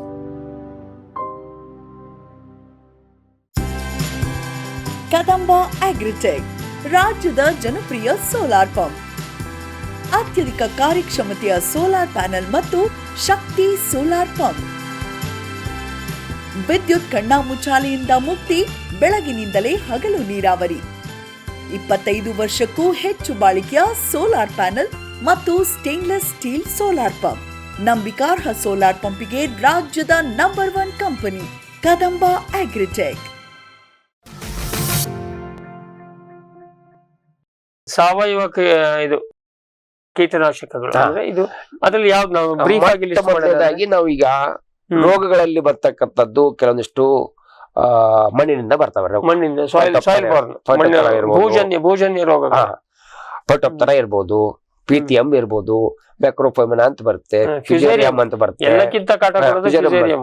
ಇತ್ತಿತ್ತಲಾಗಿ ಕೆಲವೊಂದು ಬ್ಯಾಕ್ಟೀರಿಯಲ್ ರೋಗಗಳು ಕೂಡ ಮಣ್ಣಿನಿಂದ ಬರ್ತಕ್ಕಂಥದ್ದು. ಈ ಮಣ್ಣಿನಿಂದ ಬರ್ತಕ್ಕಂಥ ರೋಗಗಳ ಹತೋಟಿ ಮಾಡ್ಲಿಕ್ಕೆ ನಮ್ಮಲ್ಲಿ ಟ್ರೈಕೋಡರ್ಮಾ ಅನ್ನುವಂತ ಒಂದು ಅಣುಜೀವಿ ಇದೆ. ಅದೊಂದು ರೀತಿ ಮ್ಯಾಜಿಕಲ್ ಇನ್ಸ್ಟ್ರೂಮೆಂಟ್ ಇದ್ದಂಗೆ. ಸೋ ಮೆನಿ ಅಡ್ವಾಂಟೇಜ್ ಇದೆ. ಒಂದೇ ಬೆಳೆಗಲ್ಲ, ಸಾಕಷ್ಟು ಬೇರೆ ಬೇರೆ ಉಪಯೋಗ ಮಾಡಬಹುದು. ಅದರದ್ದು ಕೆಲಸ ಕೊಡುವಂತ ಮೆಕ್ಯಾನಿಸಮ್ ಏನಿದೆ ಅವೇ ಬಹಳಷ್ಟು ಬೇರೆ ಬೇರೆ ರೀತಿಯಿಂದ ಇರೋದ್ರಿಂದ ಮುಖ್ಯವಾಗಿ ಅದು ಹೆಚ್ಚು ವರ್ಕ್ ಆಗೋದು ಪೈಟೋಪ್ತರಾಗೆ. PTM ಬರುತ್ತೆ, ಫ್ಯುಸೇರಿಯಂ ಬರುತ್ತೆ, ಮೈಕ್ರೋಫೈಮಿನಾಗೂ ಬರುತ್ತೆ. ಇಲ್ಲಿ ಯಾವ ತರ ಉಪಯೋಗ ಮಾಡ್ಬೇಕು ಅಂತಂದ್ರೆ, ಮೊದಲನೇದಾಗಿ ಬೀಜೋಪಚಾರ ಮಾಡ್ಲಿಕ್ಕೆ ಮೊದಲು 2 ಗ್ರಾಮು 4 ಗ್ರಾಮು ಇತ್ತು, 8 ರಿಂದ 10 ಗ್ರಾಮ್ ವರೆಗೂ 1 kg ಬೀಜಕ್ಕೆ ನಾವು ಬೀಜೋಪಚಾರ ಮಾಡಬಹುದು. ಇಲ್ಲ, ಕಾಸ್ಟ್ ಕೂಡ ಜಾಸ್ತಿ ಇಲ್ಲ. ಎರಡನೇ ತರದ ಉಪಯೋಗ ಅಂತಂದ್ರೆ ಅದನ್ನ ನಾವು ಬೇರುಗಳನ್ನ ಈ ಒಂದು ಅದರದೇ ದ್ರಾವಣ ಮಾಡ್ಬಿಟ್ಟು ಆ ದ್ರಾವಣದಲ್ಲಿ ಸುಮಾರು 100 ಗ್ರಾಮ್ 1 ಲೀಟರ್ ನೀರಿಗೆ ಹಾಕಿ ಗಟ್ಟಿಯಾದಂತ ದ್ರಾವಣ ತಯಾರು ಮಾಡಿ ಅದರಲ್ಲಿ ಅದ್ದಿ ಹಚ್ಚಬೇಕಂತ ಎರಡನೇ ಮಾಡಿ ಮಣ್ಣಿ ಕೊಡ್ಬೇಕು. ಇವಾಗ ಸಸಿ ಮಡಿಗಳಿತ್ತಂತಂದ್ರೆ ಸಸಿ ಮಡಿಗಳನ್ನೇ ಕೊಟ್ಟಿಗೆ ಗೊಬ್ಬರ ಜೊತೆಗೆ ನಾವು ಸುಮಾರು ಕಾಸ್ಟ್ ಮಾಡಬಹುದು. ಅದರಲ್ಲಿ ಮಣ್ಣಿನ ಜೊತೆಗೆ ಬೆರೆಸಿ ಬಿಡಬಹುದು. ಒಟ್ಟಲ್ಲಿ ನೀವು ಹೇಳಿದ್ರು ಟ್ರೈಕೋಡರ್ಮದ ಬಳಕೆಯನ್ನ ಸರ್ವ ರೀತಿಯಲ್ಲಿ ಎಲ್ಲೆಲ್ಲ ಅವಕಾಶ ಇದೆ ಮಾಡಬಹುದು. ಇದು ಭೂಜನ್ಯ ರೋಗಕ್ಕಂತೂ. ಇನ್ನ ನಮಗೆ ಬರ್ತಕ್ಕಂತ ರೋಗಗಳಂತಂದ್ರೆ ಈಗ ಎಲೆಚಕ್ಕೆ ರೋಗಗಳು ಬರ್ತವೆ, ಮುಖ್ಯವಾಗಿ ಅಬೋಗ್ರೌಂಡ್ ಬರ್ತವೆ, ಪೌಡ್ರಿ ಮಿಲ್ಡ್ಯೂ ಅಂತ ಬರ್ತದೆ, ಡೌನಿ ಮಿಲ್ಡ್ಯೂ ಬರ್ತವೆ, ಬಹಳ ಬೇರೆ ಬೇರೆ ತರದ. ಈ ಎಲೆಚಕ್ಕೆ ರೋಗಗಳ ನಿಯಂತ್ರಣಕ್ಕಾಗಿ ನಮ್ಮಲ್ಲಿ ಏನಿದೆ, ಸ್ಯೂಡೋಮೋನಾಸ್ ಫ್ಲೋರೋಸೆನ್ಸ್ ಅಂತಿದೆ. ಈ ಸ್ಯೂಡೋಮೋನಾಸ್ ಫ್ಲೋರೋಸೆನ್ಸ್ ಅನ್ನುವಂಥದ್ದು 2-3 ಕೆಲಸ ಮಾಡುತ್ತೆ. ಬ್ಯಾಕ್ಟೀರಿಯಾ. ಈಗ ನಾವು ಯಾವುದೇ ಕೀಟ ರೋಗ ನಿರ್ವಹಣೆ ಮಾಡ್ಲಿಕ್ಕೆ ಏನು ಈ ಜೀವಿಗಳನ್ನ ತಯಾರು ಮಾಡ್ತಾ ಇದೀವಿ, ಅದು ಒಂದೇ ಕೆಲಸ ಮಾಡಲ್ಲ. ಅದು ಮೊದಲು ಗ್ರೋತ್ ಪ್ರಮೋಟರ್ ಆಗಿರುತ್ತೆ. ಈಗ ಸೂಡೋಮೋನಾಸ್ ಅಂತ ಹೇಳಿದ್ನಲ್ಲ, ಅದು ಗ್ರೋತ್ ಪ್ರಮೋಟರ್ ಕೂಡ ಮಾಡುತ್ತೆ. ಪಿ ಸೊಲ್ಯುಬಲೈಸರ್ ಆಗಿನೂ ಕೆಲಸ ಮಾಡುತ್ತೆ. ಪೀಸ್ ಅಂದ್ರೆ ಫಾಸ್ಫರಸ್ ಸೊಲ್ಯುಬಲೈಸಿಂಗ್ ಬ್ಯಾಕ್ಟೀರಿಯಾ ಆಗಿ ಕೆಲಸ ಮಾಡುತ್ತೆ. ಅದ್ರ ಜೊತೆಗೆ ಈ ಸಾಯಿಲ್ ಬೋರ್ನ್ ಬ್ಯಾಕ್ಟೀರಿಯಲ್ ಡಿಸೀಸ್ ಕಂಟ್ರೋಲ್ಗೂ ಸೂಡೋಮೋನಾಸ್ ಉಪಯೋಗ ಮಾಡಬಹುದು. ಅದರಲ್ಲಿ ಈಗ ನಾವು ಟ್ರೈಕೋಡರ್ಮಾ ಹೇಳೋದು ಮೋಸ್ಟ್ಲಿ ಇದು ಹೆಚ್ಚು ಕೆಲಸ ಮಾಡೋದು ಫಂಗಲ್ ಪ್ಯಾಥೋಜನ್ಗಳ ಮೇಲೆ, ಅಂದ್ರೆ ಶಿಲೀಂಧ್ರ ರೋಗಾಣುಗಳ ಮೇಲೆ ಟ್ರೈಕೋಡರ್ಮಾ ಹೆಚ್ಚು ಕೆಲಸ ಮಾಡುತ್ತದೆ. ಬ್ಯಾಕ್ಟೀರಿಯಲ್ ಇದ್ರ ಮೇಲೆ ಎರಡಕ್ಕೂ ಬರುತ್ತೆ. ಸೂಡೋಮೋನಾಸ್ ಅನ್ನುವಂಥದ್ದು ಈ ಎಲೆಚಕ್ಕೆ ರೋಗಗಳು, ಅದು ಆಲ್ಟರೇರಿಯಾ ಇರ್ಬೋದು ಅಥವಾ ನಮ್ಮ ಒಂದು ಫಿಲೋಕ್ಟೋನಿಯಾ ಇರ್ಬೋದು, ಇಲ್ದೆ ಹೋಯ್ತಂತಂದ್ರೆ ಅಸ್ಕೋಚೈಟಾ ಇರ್ಬೋದು. ನೀವು ಇದು ಯಾವ್ದೇ ಹೆಸರು ಹೇಳಿದ್ರು ನಮಗೆ ಕಿವಿ ನೆಟ್ಗಾಗೋದಿಲ್ಲ. ನಮ್ಗೆ ನೀವು ಕೊಲ್ಟ್ರೋಟ್ರೈಕಮ್ ಹೇಳ್ಬೇಕು. ಕೊಲ್ಟ್ರೋಟ್ರೈಕಮ್ ಅಂತ ಏನ್ ಬರುತ್ತೆ, ಎಂತ್ರಕ್ನೋಸ್ ಬರುವಂತ ಒಂದು ಜೀವಾಣು, ಅದು ಅವುಗಳನ್ನ ಹತೋಟಿ ಮಾಡ್ಲಿಕ್ಕೆ ಈ ಸೂಡೋಮೋನಾಸ್ ನಾವು ಹೇಳ್ತೀನಿ ಸರ್. ಕೊಲ್ಟ್ರೋಟ್ರೈಕಮ್ ಎಲೆಚುಕ್ಕಿ ಅಡಿಕೆನಲ್ಲಿ ಬಂದು ಸತ್ಯನಾಶ ಆಗ್ತದೆ. ಕೊಲ್ಟ್ರೋಟ್ರೈಕಮ್ ಕಾವೆ ಎಲೆಚುಕ್ಕಿ ರೋಗಗಳ ಹತೋಟಿ ಮಾಡ್ಲಿಕ್ಕೆ ಸಾಧ್ಯ. ಇದ್ರ ಜೊತೆಗೆ ಹೆಚ್ಚಾಗಿ ನಾವು ಎಲೆಚುಕ್ಕಿಗಳು ಯಾವಾಗ ಬರ್ತಾವಂದ್ರೆ, ನಾವು ಬೆಳೆಗಳನ್ನ ಬೆಳೆಯುವಂತ ಟೈಮು ಈಗ ಹೆಚ್ಚಿಗೆ ಒಂದು ವೆಜಿಟೇಟಿವ್ ಗ್ರೋತ್ ಇದ್ದಂತ ಟೈಮು ಮಳೆ ಜೊತೆಗೆ ಕೋಯಿನ್ಸೈಡ್ ಆಗ್ಬಿಟ್ರೆ ಅಲ್ಲಿ ಅಲ್ಟರ್ನೇಟಿವ್ ಬಹಳ ಬಂದ್ಬಿಡುತ್ತೆ ಏನ್ರಿ. ಅಥವಾ ನಾವು ಯಾವ ಈ ಕಾಯಿಪಲ್ಯಗಳನ್ನ ಬೆಳೆದಾಗ ಅದಕ್ಕೆ ಸ್ಟೇಕಿಂಗ್ ಕೊಡ್ಲಾರ್ದ್ರೆ ಬಹಳಷ್ಟು ರೈತರು ಹಂಗೆ ಬೆಳೆದ್ಬಿಡ್ತಾರೆ. ಅವಾಗ ಆ ನೆಲಕ್ಕೆ ಹಚ್ಬಿಟ್ಟು ಕೊಲ್ಟೊಟ್ರೆ ಕಂಬರುತ್ತೆ ಮತ್ತೆ ಬೇರೆ ಬೇರೆ ರೋಗಗಳು ಬರುವಂತ ಚಾನ್ಸ್ ಜಾಸ್ತಿ ಇರುತ್ತೆ. ಆ ಕಲ್ಚರಲ್ ಫ್ಯಾಕ್ಟರ್ಸ್ ಜೊತೆಗೆ ಇವುಗಳನ್ನ ಉಪಯೋಗ ಮಾಡಬೇಕು. ಮತ್ ಇನ್ನೊಂದ್ ಸರ್ ಮುಖ್ಯವಾಗಿದ್ದೇನು ರೈತರು ಹೊಡೆತ ತಿನ್ನೋದು ಏನಂದ್ರೆ ರಾಸಾಯನಿಕ ಗೊಬ್ಬರಗಳನ್ನ ಎದ್ದೋತದ್ದು ಬಳಕೆ ಮಾಡೋದು. ಅವಾಗ ಸಸೆಪ್ಟಬಲ್ ಆಗ್ಬಿಡ್ತದೆ. ನೀವು ನೈಟ್ರೋಜನ್ ಹೆಚ್ಚಾದ್ರೆ ಎಲೆಚುಕ್ಕಿಯಿಂದ ಹಿಡಿದು ಎಲ್ಲದೂ ಬರ್ತದೆ. ವೆಜಿಟೇಟಿವ್ ಗ್ರೋತ್ ಇನ್ನ ಈ ಏನು ಪೌಡ್ರಿ ಮಿಲ್ಡ್ಯೂ ಬರ್ತದೆ, ಬೂದು ರೋಗ ಅಂತ ಬರ್ತದೆ. ಬೂದು ರೋಗ ಮತ್ತೆ ಡೌನಿ ಮಿಲ್ಡ್ಯೂ ಅಂತ ಬರ್ತದೆ, ಬೂಜು ರೋಗ ಅಂತ. ಇವು ಎರಡಕ್ಕೆ ನಮ್ಮಲ್ಲಿ ಒಂದು ಬೆಸಲಸ್ ಸಬ್ಟಿಲಿಸ್ ಅನ್ನುವಂತ ಒಂದು ಅಣುಜೀವಿ ಇದೆ. ಆ ಅಣುಜೀವಿಯನ್ನ ನೀವು ಸಿಂಪಡಣೆ ಮಾಡೋ ಮುಖಾಂತರ 5 ಗ್ರಾಮು 1 ಲೀಟರ್ಗೆ ಹಾಕಿ ನಾವು ಸಿಂಪಡಣೆ ಮಾಡೋದು. ಈಗ ಅಬೋವ್ ಗ್ರೌಂಡ್ ನೀವು ಸ್ಪ್ರೇ ಮಾಡಿದಾಗ ಅಲ್ಲಿ ಯಾಕೆಂದ್ರೆ ಡ್ರೈನೆಸ್ ಇರ್ತದೆ, ಹ್ಯೂಮಿಡಿಟಿ ಇರೋದಿಲ್ಲ, ಬಿಸಿಲು ಇರ್ತದೆ. ಎಷ್ಟು ಕಾಲ ಸರ್ವೈವ್ ಆಗುತ್ತೆ ಈ ನಿಮ್ಮ ಆರ್ಗ್ಯಾನಿಸಮ್? ಈಗ ನಾವು ಅದನ್ನೇ ಹೇಳಿದ್ದು, ಇಲ್ಲಿ ಸಾವಯವ ಒಂದು ಕೃಷಿ ಸಿಸ್ಟಮ್ ಅಲ್ಲಿ ನಾವು ಸಾಕಷ್ಟು ಅಂತರ ಬೆಳೆಗಳನ್ನು ಬೆಳಿಲಿಕ್ಕೆ ಪ್ರಚೋದನೆ ಮಾಡ್ತೀವಿ. ಸಿಕ್ವೆನ್ಸ್ ಕ್ರಾಪಿಂಗ್ ಅಂತ ಹೇಳ್ತೀವಿ ನಾವು. ಆ ಸಿಕ್ವೆನ್ಸ್ ಕ್ರಾಪಿಂಗ್ ಅಲ್ಲಿ ಬೇರೆ ಬೇರೆ ಬೆಳೆಗಳಿರೋದ್ರಿಂದ ಅಲ್ಲಿ ಮೈಕ್ರೋ ಕ್ಲೈಮೇಟ್ ಬೇರೆ ಇರ್ಬೇಕು. ಆ ತರದ್ದು ಒಂದು ಕ್ಲೈಮೇಟ್ ಕ್ರಿಯೇಟ್ ಮಾಡ್ಬೇಕು ನಾವಲ್ಲಿ. ಅದು ಅಲ್ದೇನೆ ಹಸಿರೆಲೆ ಗೊಬ್ಬರಗಳನ್ನ, ಗ್ಲಿರ್ಸಿಡಿಯನ್ನ ಇವೆಲ್ಲ ಬೆಳೆಸಿ ಸಾಕಷ್ಟು ಒಳ್ಳೆ ತರದ ಬೆಳೆಯನ್ನ ನಾವು ಬೆಳೆದಿರ್ಬೇಕು. ಕ್ಲೈಮೇಟ್ ಇರ್ಬೇಕಲ್ಲಿ. ಅಂತ ಕ್ಲೈಮೇಟ್ ಅಲ್ಲಿ ಬ್ಯಾಕ್ಟೀರಿಯಾಗಳು ಒಳ್ಳೆ ಕೆಲಸವನ್ನ ಮಾಡ್ತವೆ. ಬಟ್ ಏನೇ ಆದ್ರೂ ಈ ಮಣ್ಣಲ್ಲಿ ಹೆಚ್ಚು ಕಾಲ ಸರ್ವೈವ್ ಆಗ್ತದೆ, ಸ್ವಾಭಾವಿಕ. ಬಟ್ ಅಬೋವ್ ಗ್ರೌಂಡ್ ಸ್ಪ್ರೇ ಮಾಡಿದಾಗ ಅಟ್ಲೀಸ್ಟ್ ಅದೊಂದಷ್ಟು ಫೈಟ್ ಮಾಡುವಷ್ಟು ಕಾಲ ಇರ್ತದೆ. ಈಗ ನಾವು ಸುಮಾರು ಒಂದು 15-20 ವರ್ಷದಿಂದ ನಾವು ಉಪಯೋಗ ಮಾಡ್ತಾ ಇದೀವಿ ನಮ್ಮ ಒಂದು ಬಯೋಫಾರ್ಮ್ ಅಲ್ಲೇ, ಜೈವಿಕ ಕ್ಷೇತ್ರ ಅಂತ ಏನ್ ಹೇಳ್ತೀವಿ. ನಮ್ಮಲ್ಲಿ ಇಲ್ಲಿವರೆಗೂ ನಮ್ಗೆ ಯಾವುದೇ ರೋಗ ಕೀಟಗಳ ಹತೋಟಿ ತೊಂದರೆನೇ ಕಂಡು ಬಂದಿಲ್ಲ ನನಗೆ. ಯಾಕಂದ್ರೆ ನಾವು ಇವತ್ತು ಕ್ಯಾಬೇಜ್ ಬೆಳೀತಾ ಇದ್ದೀವಿ, ಕಾಲಿಫ್ಲವರ್ ಬೆಳೀತಾ ಇದ್ದೀವಿ, ಸದ್ಯ ನಮ್ಮಲ್ಲಿ ಮೆಣಸಿನಕಾಯಿ ಇದೆ, ಟೊಮ್ಯಾಟೊ ಇದೆ, ಆ ನಂತರ ಪಾಲಿ ಹೌಸ್ ಇದೆ, ನೆಟ್ ಹೌಸ್ ಇದೆ. ಎಲ್ಲಾ ಬೆಳೆಗಳನ್ನು ನಾವು ಬೆಳಿತಾ ಇದ್ದೇವೆ. ಟರ್ಮರಿಕ್ ಇದೆ, ಕೊಕೊನಟ್, ಯಾವುದೇ ಸುಮಾರು 20 ವರ್ಷದಿಂದ ನಾವು ಉಪಯೋಗ ಮಾಡ್ತಾ ಇಲ್ಲ. ಇದರಲ್ಲಿ ಕಂಟ್ರೋಲ್ ಎಲ್ಲ ಬೆಳೆಗಳು ಚೆನ್ನಾಗೇ ಇದಾವೆ. ಎಲ್ಲಾದ್ನೂ ಕೇರ್ ತಗೋತೀರಿ ತಳಿಯಿಂದ. ಅದಕ್ಕೆ ನಾನು ಮೊದಲೇ ಹೇಳಿದೆ, ಈ ಕೆಲವೊಂದಿಷ್ಟು ಏನ್ ನಾನು ಈಗ ಹೇಳಿದೆ, ಇವುಗಳು ಮಾರುಕಟ್ಟೆಯಲ್ಲಿ ಹೆಚ್ಚೆಚ್ಚಿಗೆ ಸಿಗುವಂತ ವ್ಯವಸ್ಥೆ ಆಗಬೇಕು. ರೈತ ಸಂಪರ್ಕ ಕೇಂದ್ರದಲ್ಲಿ ದೊರೆಯುವಂತ ಒಂದು ವ್ಯವಸ್ಥೆ ಆಗ್ಬೇಕು. ಇನ್ನ ಇತ್ತಿತ್ತಲಾಗಿ ಗಂಟು ರೋಗಗಳು, ಜಂತು ರೋಗಗಳ ಸಮಸ್ಯೆ ಕೂಡ ಬಹಳಷ್ಟು ಆಗ್ತಾ ಇದೆ. ಆ ಜಂತು ರೋಗಗಳ ಹತೋಟಿಗೋಸ್ಕರನೇ ನಾವು ಈ ಒಂದು ಪೆಸಲೋಮೈಸಿಸ್ ರಿಲಾಸಿನಸ್ ಅಂತ ಹೇಳ್ಬಿಟ್ಟು ಒಂದು ಫಂಜೈ ಜೈವಿಕ ರೋಗನಾಶಕವನ್ನು ನಾವು ಡೆವಲಪ್ ಮಾಡಿದೀವಿ. ಅದನ್ನ ನಾವು 2-3 ತರನಾಗಿ ನಾವು ಉಪಯೋಗ ಮಾಡಬಹುದು. ಬೀಜೋಪಚಾರಕ್ಕೆ ಉಪಯೋಗ ಮಾಡಬಹುದು, ಅಗಿಗಳನ್ನ ಕಿತ್ತಚ್ಚುವಾಗ ಉಪಯೋಗ ಮಾಡಬಹುದು, ಅದ್ದಿ ಹಚ್ಚಬಹುದು. ಅದು ಎಲ್ಲಾ ಕೆಟಗರಿ ನಿಮೆಟೋಡ್ಸ್ ಮೇಲೆ ವರ್ಕ್ ಆಗುತ್ತೆ. ಹೆಚ್ಚಾಗಿ ನಾವು ಇವಾಗ ನಮ್ಗೆ ಮೇಜರ್ ನಿಮೆಟೋಡ್ಸ್ ಇರುವಂತದ್ದು ಈಗ ರೂಟ್ ನಾಟ್ ನಿಮೆಟೋಡ್. ಅದು ಅದ್ರದ್ದು ಸಮಸ್ಯೆ ಎಲ್ಲ ತರಕಾರಿಗಳಲ್ಲಿ ಇರ್ಬೋದು ಅಥವಾ ನಮ್ಮ ಪ್ಲಾಂಟೇಶನ್ ಕ್ರಾಪ್ಸ್ ಅಲ್ಲಿ ಹೆಚ್ಚಾಗಿ ಕಂಡು ಬರೋದು ಅದೇ. ಈಗ ನಾವು ಗೋವಾದಲ್ಲಿ ಬರ್ತಾ ಇದೆ ಸೀಬೆಕಾಯಿ ಸಿಕ್ಕಾಬಟ್ಟೆ. ಅದಕ್ಕೆ ಕೂಡ ನಾವು ಇದನ್ನ ಉಪಯೋಗ ಮಾಡಿ ನೋಡಿದೀವಿ, ಒಳ್ಳೆ ಫಲಿತಾಂಶ ಬಂದಿದೆ. ಅದರಲ್ಲೂ ಕೂಡ ಇವು ಅಣುಜೀವಿಗಳನ್ನ ಯಾವಾಗ ನಾವು ಮಣ್ಣಿಗೆ ಬೆರೆಸ್ತೀವೋ ಅದ್ರ ಜೊತೆಗೆ ನಾವು ಸಾಕಷ್ಟು ಕೊಟ್ಟಿ ಗೊಬ್ಬರ ಇದ್ರೆ ಅವಾಗ ಅವು ಮಲ್ಟಿಪ್ಲೈ ಆಗಿ ಹೆಚ್ಚಿಗೆ ಉತ್ಪಾದನೆ ಆಗಿ ಅಲ್ಲಿ ರೋಗದ ಒಂದು ಇದನ್ನ ಏನು ತೀವ್ರತೆ ಹೆಚ್ಚಾಗಲಾರ್ದಂಗೆ ನೋಡ್ಕೊಳ್ತವೆ. ಅಲ್ಲಿ ನೀವು ಫೆಸಲೋಮೈಸಿಸ್ ಹಾಕಿದ್ರು ಕೂಡ ಅದಕ್ಕೇನೆ ಆಹಾರ ಇಲ್ಲ ಅಂತ ಒಂದು ವ್ಯವಸ್ಥೆ ಕ್ರಿಯೇಟ್ ಮಾಡಿದ್ರೆ ಅದ್ರ ತಲೆ ಮೇಲೆ ರಾಸಾಯನಿಕ ಹಾಕಿ ಹೋಯ್ತು. ಎರಡು ಶಾಸ್ತ್ರ ಮತ್ತೆ ಮೋಸ್ಟ್ ಆಫ್ ದಿ ಫಾರ್ಮರ್ಸ್ ಈಗ ಏನ್ ಮಾಡ್ತಾ ಇದಾರೆ ಅಂದ್ರೆ ಅವ್ರಿಗೆ ಆರ್ಗ್ಯಾನಿಕ್ ಕಡೆ ಒಲವಿದೆ, ರಿಸ್ಕ್ ತಗೊಳಿಕ್ಕೆ ಆಗಲ್ಲ. 60-80% ಜನರು ಸಣ್ಣ ಹಿಡುವಳಿದಾರಿದ್ದಾರೆ. ಆ ಸಣ್ಣ ಹಿಡುವಳಿದಾರರಿಗೆ ಸ್ವಲ್ಪ ಹೆಚ್ಚು ಕಡಿಮೆ ಆದ್ರೂ ಕೂಡ ತಡ್ಕೊಳ್ಳುವಂತ ಶಕ್ತಿ ಇರಲ್ಲ. ಮತ್ತೆ ಎಸ್ಪೆಷಲಿ ನಿಮ್ ಬಯಲುಸೀಮೆ ರೈತರಿಗೆ ಎಣ್ಣೆ ಹೊಡೆದಿಲ್ಲ ಸಮಾಧಾನ ಆಗಲ್ಲ. ಅದು ಒಂದು ರೂಢಿ ಆಗ್ಬಿಟ್ಟಿದೆ ಅವ್ರಿಗೆ. ಆ ನಿಟ್ಟಿನೊಳಗೆ ಈಗ ಬರ್ತಕ್ಕಂತ ರೈತರು ಕೂಡ ಅವ್ರು ಮೊದಲು ಇವುಗಳನ್ನೆಲ್ಲ ಉಪಯೋಗ ಮಾಡ್ತಾ ಇದ್ದಾರೆ. ಇವಾಗ ನಮ್ಮಲ್ಲಿ ಟ್ರೈಕೋಡರ್ಮಾ ಮತ್ತೆ ಸ್ಪೆಸಲೋಮೈಸಿಸ್ ಏನ್ ನಾನು ಬೆಸಲಸ್ ಮತ್ತೆ ಸೂಡೋಮೋನಾಸ್ ಹೇಳಿದೆ, ಸುಮಾರು 1000 ರೈತರು ಒಯ್ತಾ ಇದ್ದಾರೆ, ಉಪಯೋಗ ಮಾಡ್ತಾ ಇದ್ದಾರೆ. ಎದಕ್ಕೆ ಉಪಯೋಗ ಮಾಡ್ತಾ ಇದಾರೆ? ಇದ್ರ ಜೊತೆಗೆ ರಾಸಾಯನಿಕವನ್ನು ಉಪಯೋಗ ಮಾಡ್ತಾ ಇದ್ದಾರೆ ಅವರು. ಈಗ ಮಿಕ್ಸ್ಡ್ ನಡೆದಿದೆ. ಅವ್ರಿಗೆ ಎಲ್ಲಿವರೆಗೆ ಅದನ್ನ ಉಪಯೋಗ ಮಾಡುವಂತ ಒಂದು ಇದು ಭರವಸೆ ಬರ್ಬೇಕು ಅವ್ರಿಗೆ. ಇವುಗಳಿಂದ ನಾವು ಹತೋಟಿ ಮಾಡಬಹುದು. ಇದನ್ನ ಭರವಸೆ ಕೊಡ್ಲಿಕ್ಕೆ ನಾವು ನಮ್ಮ ಬಯೋಫಾರ್ಮ್ ಅಲ್ಲಿ ಮಾಡಿ ಅವ್ರಿಗೆ ಮಾಡ್ಲಿಕ್ಕೆ ಯಾಕಾಗಲ್ಲ ಅನ್ನುವಂತ ಒಂದು ಇದನ್ನ ನಾವು ಕ್ರಿಯೇಟ್ ಮಾಡ್ತಾ ಇದ್ವಿ. ಮಂಗ, ಹಂದಿ, ಕಾಡೆಮ್ಮೆ, ಜಿಂಕೆ, ಆನೆ ಮುಂತಾದ ವನ್ಯ ಪ್ರಾಣಿಗಳ ಕಾಟದಿಂದ ಬೇಸತ್ತಿದ್ದೀರಾ? ಚಿಂತಿಸಬೇಡಿ. ಗ್ರಾಸ್ ಇಕೋಸೈನ್ಸಸ್ ನವರ ಜೈವಿಕ ಧ್ವನಿ ತಂತ್ರಜ್ಞಾನ ನಿಮ್ಮ ನೆರವಿಗಿದೆ.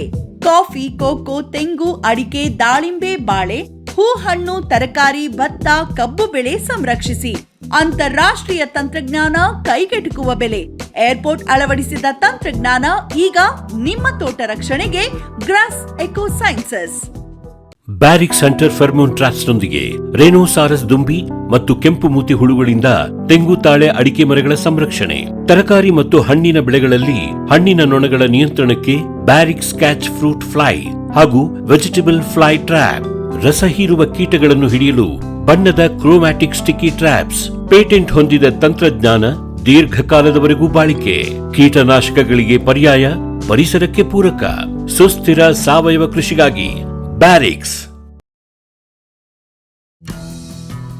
ಜೈನ್ಸ್ ಜಗತ್ತಿನ ಅತಿದೊಡ್ಡ ಅಂಗಾಂಶ ಕೃಷಿ ಪ್ರಯೋಗಾಲಯ ಹಾಗೂ ಟಿಸಿ ಗಿಡಗಳ ಉತ್ಪಾದಕರು. ಸಮೃದ್ಧ ಇಳುವರಿಗೆ ಜೈನ್ ಜೀನೇನ್, ಯಾಲಕ್ಕಿ, ನೇಂದ್ರನ್ ಹಾಗೂ ಕೆಂಪು ಬಾಳೆ ಸಸಿಗಳು, ದಾಳಿಂಬೆ, ಭಗವತಳಿಯ ರೋಗಮುಕ್ತ ಸಸಿಗಳು, ಲಕ್ನೋ 49 ಪೇರಳೆ, ಸ್ಟ್ರಾಬೆರಿ ಇತ್ಯಾದಿ ಗಿಡಗಳು ಯೋಗ್ಯ ಬೆಲೆಯಲ್ಲಿ. ಅಂಗಾಂಶ ಕೃಷಿಯ ಜಾಗತಿಕ ಬ್ರ್ಯಾಂಡ್ ಜೈನ್.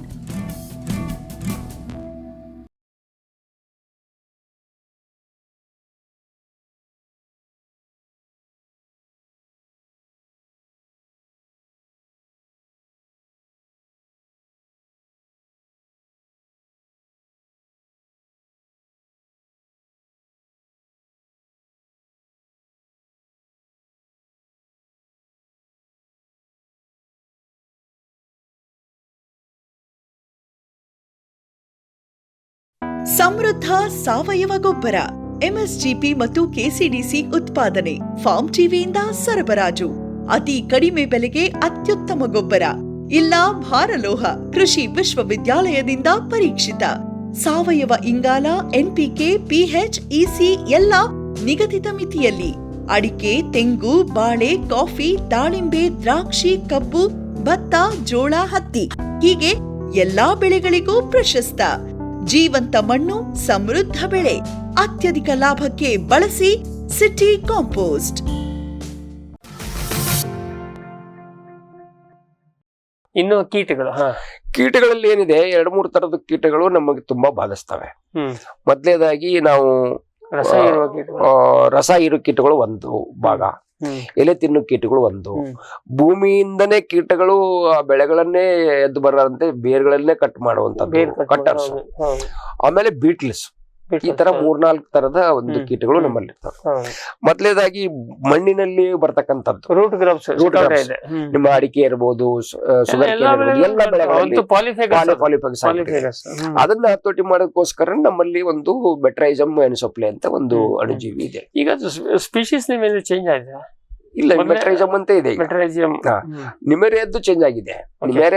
ನಿಮೆರಿಲೆ ಹೋಗ್ಬಿಟ್ಟು ಮೆಟ್ರೈಸಮ್ ರಿಲೆ ಅಂತ ಆಗಿದೆ. ಇದು ಮೆಟ್ರೈಸಮ್ ಎನ್ಸೋಪ್ಲೆ ಅನ್ನುವಂಥದ್ದು ಮೊದಲಿಂದಲೂ ಅದೇ ಇದೆ. ಮೆಟ್ರೈಸಮ್ ಎನ್ಸೋಪ್ಲೆಯನ್ನ ಸುಮಾರು ಒಂದು 5 kg ಮೆಟ್ರೈಸಮ್ ಅನ್ನ 500 kg ಕೊಟ್ಟಿಗೆ ಗೊಬ್ಬರ ಜೊತೆಗೆ ಮಿಕ್ಸ್ ಮಾಡಿ ನಾವು ಈ ಒಂದು ಫರೋದಲ್ಲಿ ಆಗ್ಲಿ ಬ್ರಾಡ್ಕಾಸ್ಟ್ ಮಾಡಬಹುದು, ಫರೋ ಅಪ್ಲಿಕೇಶನ್ ಮಾಡಬಹುದು. ಮಾಡೋದ್ರಿಂದ ಅಥವಾ ಸ್ಪಾಟ್ ಅಪ್ಲಿಕೇಶನ್ ಮಾಡಬಹುದು.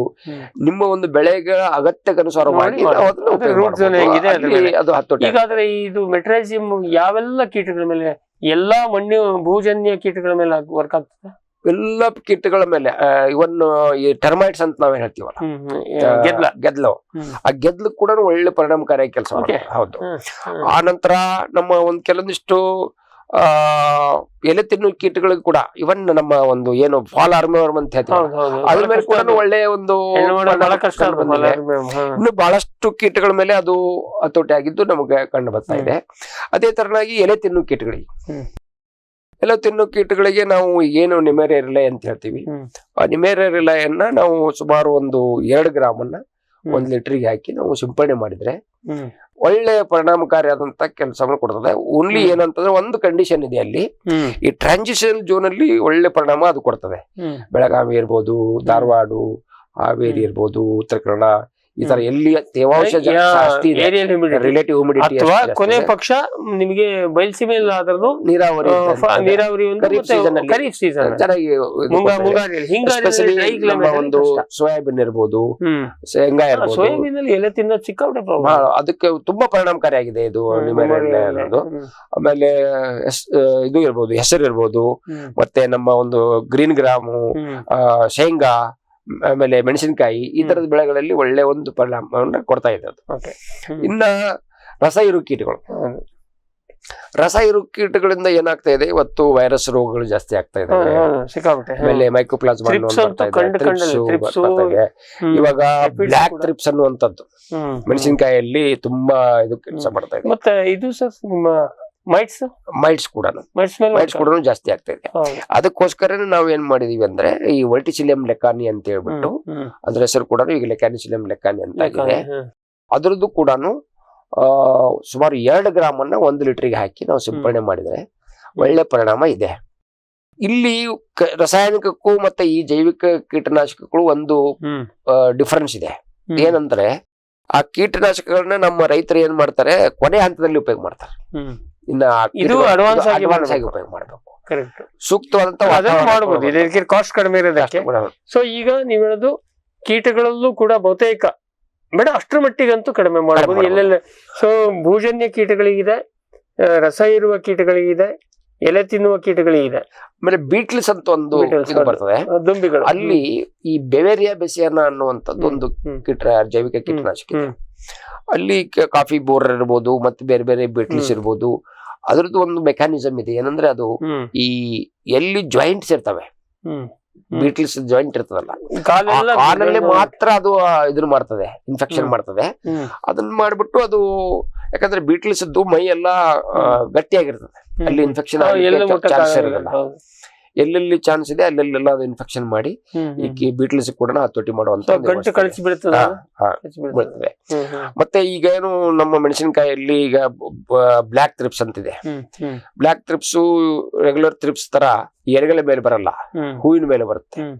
ಅದಕ್ಕೆ ಕೂಡ ತುಂಬಾ ಪರಿಣಾಮಕಾರಿಯಾಗಿ ಈ ಬೇವರಿ ಬೇಸಿಯ ಕೆಲಸ ಮಾಡ್ತಾ ಇದೆ.